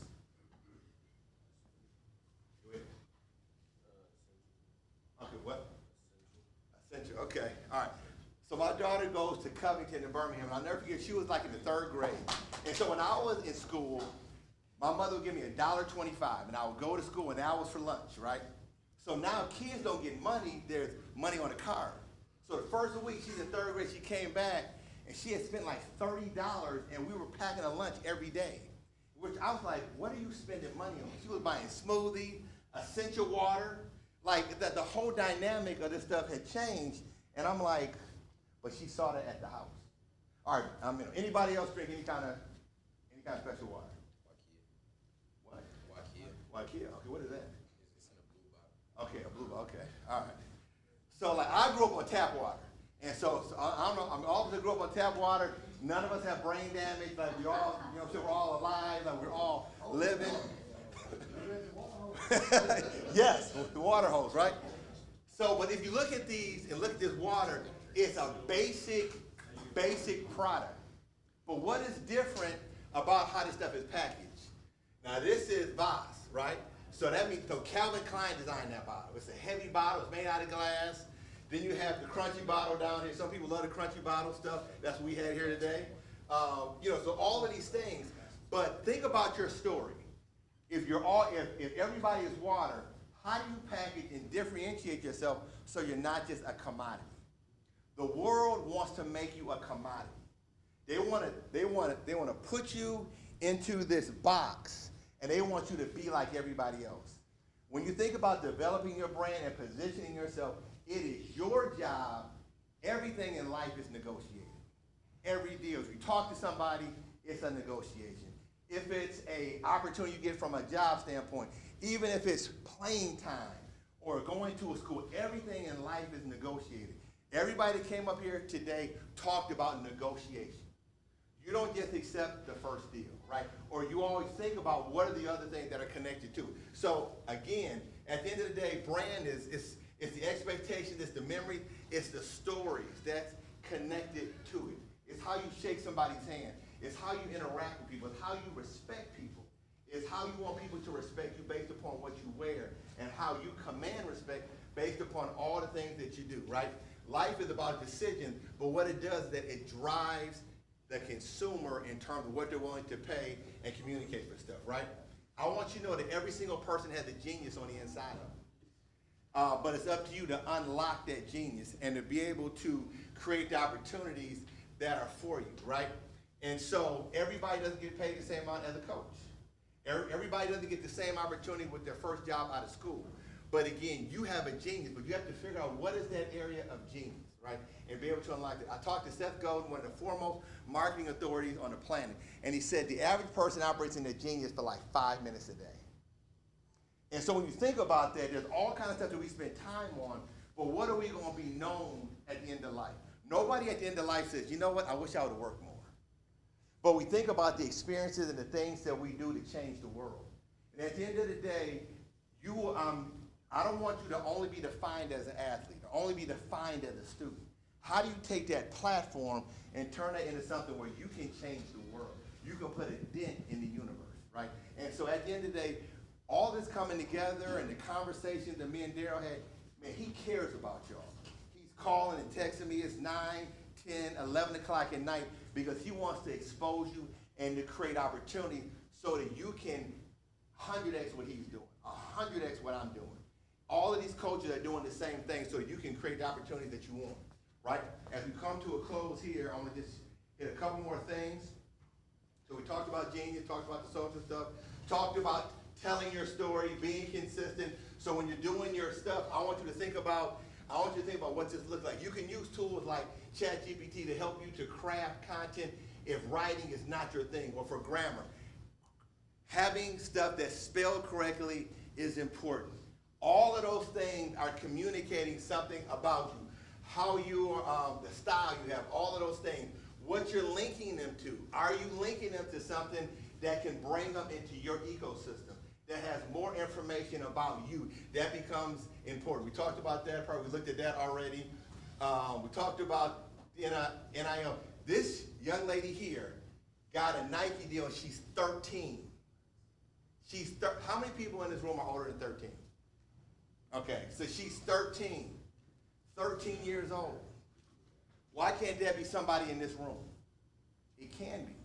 And so again, we want to show you stories because we want you to know that if she can do it, there's no question you can do it. You can probably do it at an even higher level, right? So this is Athletic, and that's their platform. You can kind of look at that stuff online. So this is a little bit like about my story, but what I wanted to tell you is that we wanted just to spend some time today, and Sean, if you can come up, we want to try to look at some of these photos real quick. Part of what we wanted to do here is that we just wanted to spend some time to share some information, to bring people who are from your community that don't always get put on the cover of our magazine and on the cover of all of these different things, but they're doing amazing, dope work, so we can share their stories, right? At the end of this, what we want to do is that we want to be able to pull some of these photos together, start to have some conversation about how we can share this stuff socially, because the goal is, can we create some opportunities for you, can unplug, and be able to hopefully create more opportunities for college, NIL deals, partnerships, get some introductions. One of the things that we talked about earlier, I think Tatiana mentioned in terms of her being an extrovert. Some of you might not be extroverts. I am, but I remember going to a TED conference. I met a young lady by the name of Susan Cain. And one of the things that she wrote a book called Quiet, and it helped me to understand the power of an introvert. And so you don't always have to be the loudest person in the room. You can curate ideas. You can be the person that writes or communicates stuff. You can be, you know what I'm saying? So understand what your superpower is, and you can use that even though it looks different than somebody else, right? So part of what we want to show real quick here is that we want to show you some of the images that we're able to create in a very short period of time. All these images that we got today, we're going to give these to y'all. These are y'all's images. But we wanted you to have some powerful stuff that you could share in social, that you could update your profile pictures, use in your social, in your feeds, right? Understand that when you have profile pictures with somebody else in it, and you're cutting their arm off and all the other kind of stuff, what if they do something crazy? Now you're linked to them. You don't want profile pictures, which I've seen profile pictures with people drinking and doing all kind of other stuff. Not to say that it's not socially accepted, but is that what you want connected to your name, right? And so again, Sean, I'm gonna give you a few minutes. We still gotta do a group picture, but I want Sean to kind of walk through and share a little bit about the positioning and show some of the photos, so we can kind of go through some of these so everybody can kind of see theirs. We want to put these all in the Dropbox so you have access to it, because we want you to have powerful stuff to be able to tell your story. So Sean, go ahead. What up, y'all? How's everybody doing? Good. How many people are nervous? My photos being shown up on the strip. These are dope, though. You all did a good job. So we photographed you all in real time. And what we tried to do is capture the essence of who you are, the spirit of who you are. So we're talking about brand, right? And so we're trying to paint a picture for people. And we want your photograph to be able to tell a story for you when you are not there to tell the story for yourself, right? And so what we tried to do is use 4-point lighting and do a sports type of, athletic type of, beast mode type of, Nike ad type of lighting on you and accentuate who you are. We did this in a very short amount of time. We did it in real time. We've uploaded the photos already. Some of you all should have links. Actually, all of you all should have links to your photos already, right? So I'm gonna go through these real quick. And we're just gonna talk about them as far as your brand. Some of you all are basketball players, right? And athletes, right? These are dope, by the way. I'm gonna say this. I don't care how you feel about about yourself. These are dope. These are out cold, money. Rock that. Man, I didn't get a photo, Sean. I didn't get no photo. Right? So what we're trying to do is tell the story of toughness using hard edge lighting, especially in athletics. So we're talking about selling yourself. Some of you all might be as sweet as teddy bears, right? Like this dude look like he about 8 foot, about, you know what I mean, 325. He might be the kindest guy in the world. But on the line, we want to make him look like he's towering, right? As a portrait. He's a dope. Give yourselves a round of applause. Thank you for putting yourself. Now, everybody's not an athlete, right? But if you are a brand or a gamer or a photographer or a videographer and you want people to hire you, there's still an image that you want to give, right? And I don't care what you say, that's dope. I'd hire that dude as a photographer, right? Very cool. These ladies walked up to me and they were like, oh my God, I don't know, right? But does she not look beast mode? Soccer field, right? Very cool. Angel killed it. Now this is dope. I love the hair. And he plays baseball, right?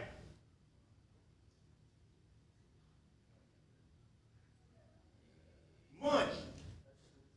This is dope. So he ran track. Didn't have his track uniform on, but this is the way that we showed it, right? My man didn't want his picture up. This is dope.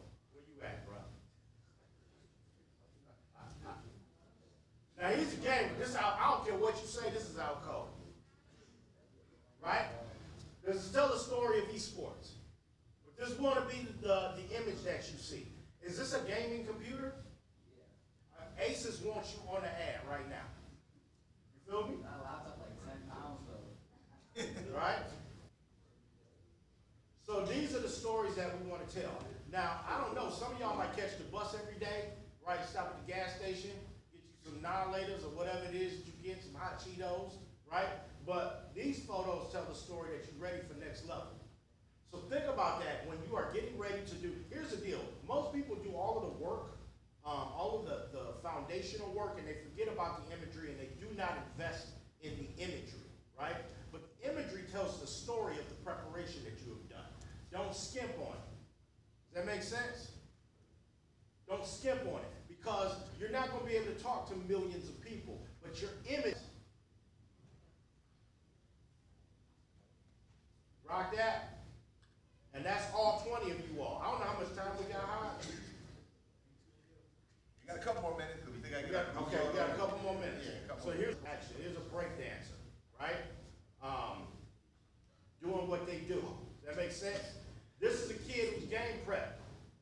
Every game, he played for Brother Rice. He wore a Superman shirt up underneath his jersey. And he hit the locker room before everybody else, and this is what he did. They won championships 3 years in a row. Rock that. Right? Kid that loved his Timberland boots. Dope way to tell the story, right? Athlete. I don't know if she can run, but this said all these medals tell you that she can. Rock that. Kid learned to fly while he was in high school. Right? Telling your story. Making sure you look dope and your style, your flavor, whatever that means, right? Get at a club in his basement. This girl voted for the first time, right? After high school. That was important to her. Tell that story. This kid, his father coached him ever since. He was 4 years old. Went to college to play ball. So that was important. I don't know what kid don't like their J's and want to have fun with it. This kid did Civil War reenactments. Right? Y'all feel me? This kid loves Star Wars. Right? Girl ran track. Dancers. All these dope ways to be able to tell stories. You feel me? Right? So if you want to set yourself ahead, right, think of what that looks like and how you want to be perceived and presented. That makes sense? I don't know how you make bowling look sweet, but we tried.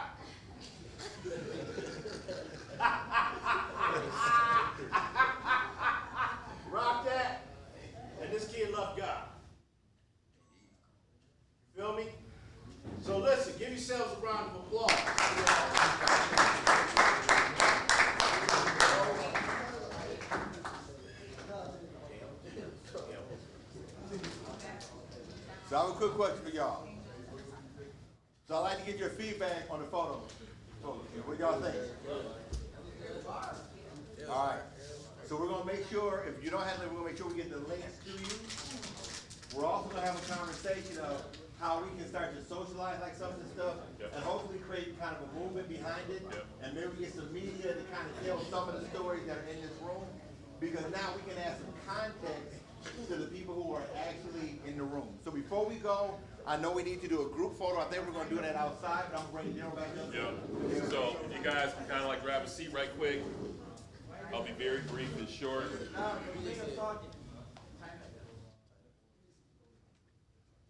Okay, if you haven't picked up the theme of today, the overwhelming thing is engaging your life, you know. One of the things that is frustrating in working with young people is to get you to own your lives. You guys think there's a certain time, place, or a certain situation where you gotta start owning your life. You own your life when you decide you own your life, okay?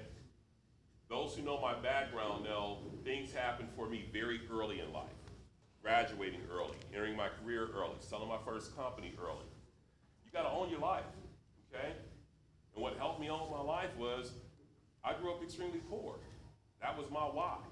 I didn't wanna be that way anymore, okay? So you guys have gotta start owning your lives. Another note, Haj talked about your email addresses. This is just from a legal standpoint. Nephew, you have your birth date as part of your email address, right? Okay, never, no. We know that from on the legal side, there's too much information to cross-reference about you. By the time I got back to my office and I got to my investigator, I can know everything about you. You never use your birth date when you start talking about your email addresses. And I know that's a habit of young people. Don't do that. You don't use personal information like that when you talk about access. It's too much information flowing out here. Do not do that, okay?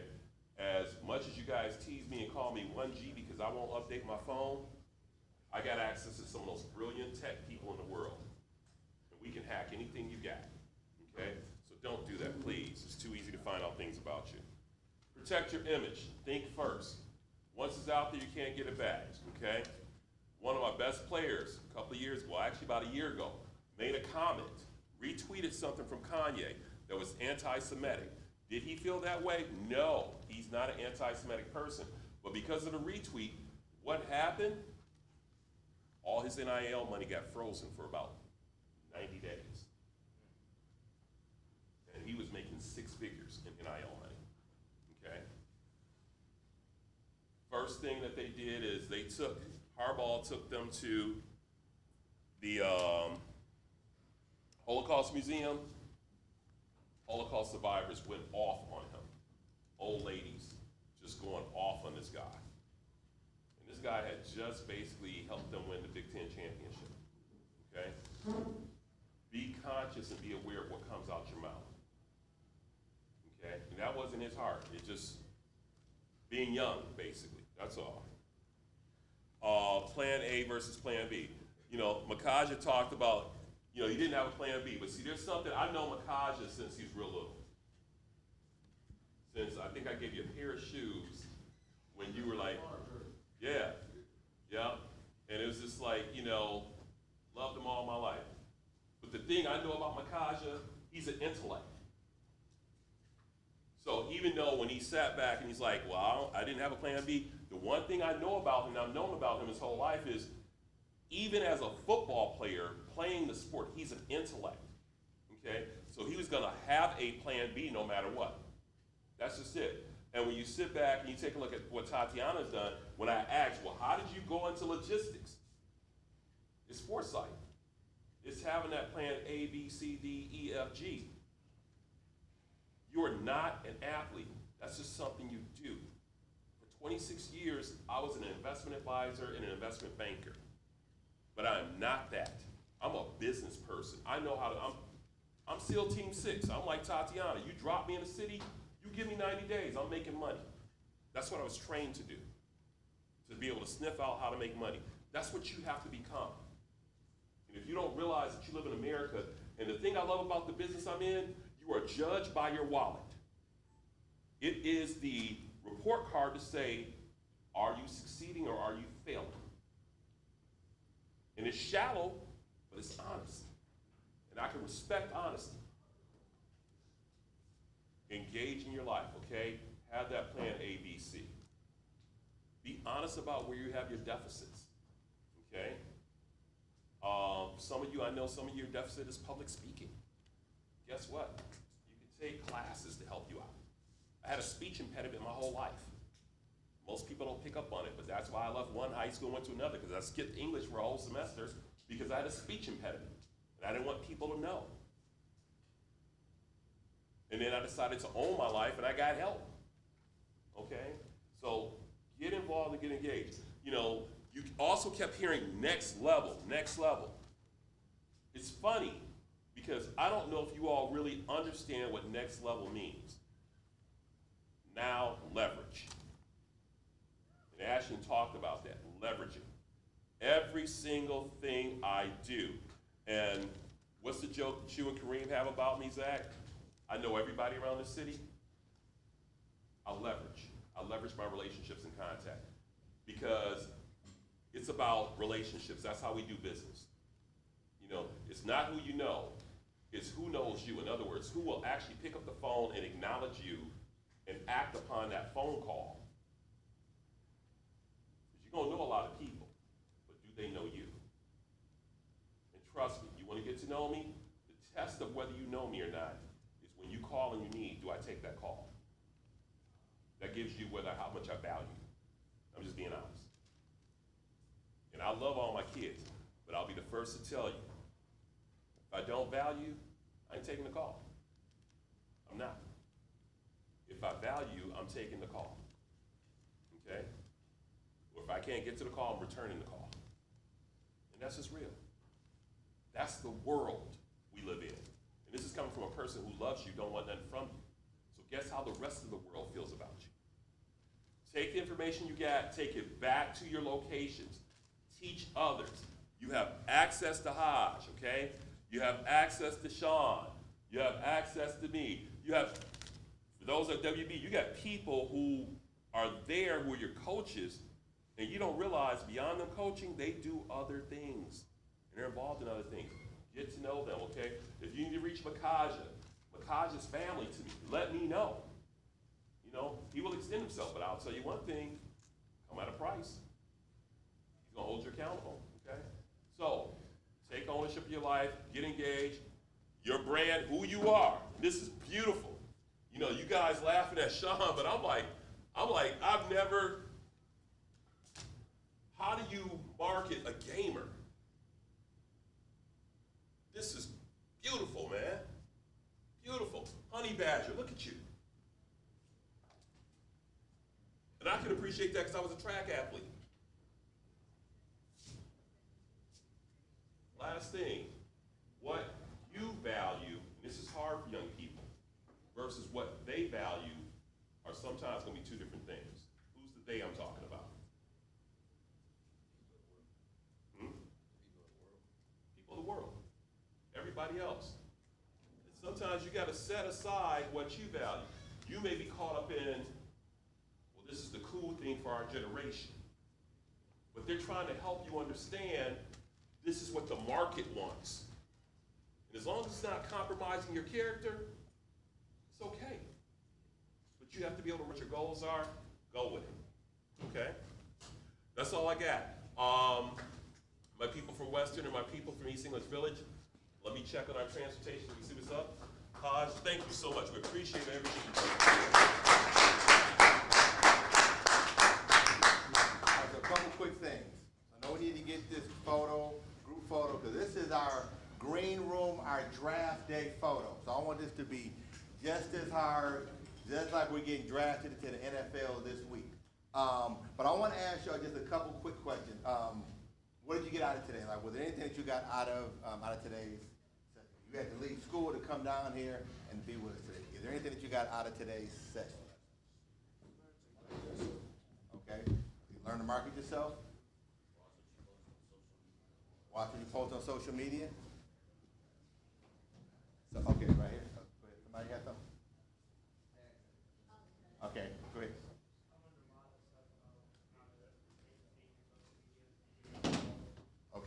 how to maintain social media? Okay, how do you there, how to build your brand? Okay, how do you use social media to make money? Okay, so NIL, okay. Well, cool, so I'm glad y'all got some good stuff out of it. Sean, where do we go to take this photo? We need to get this group photo.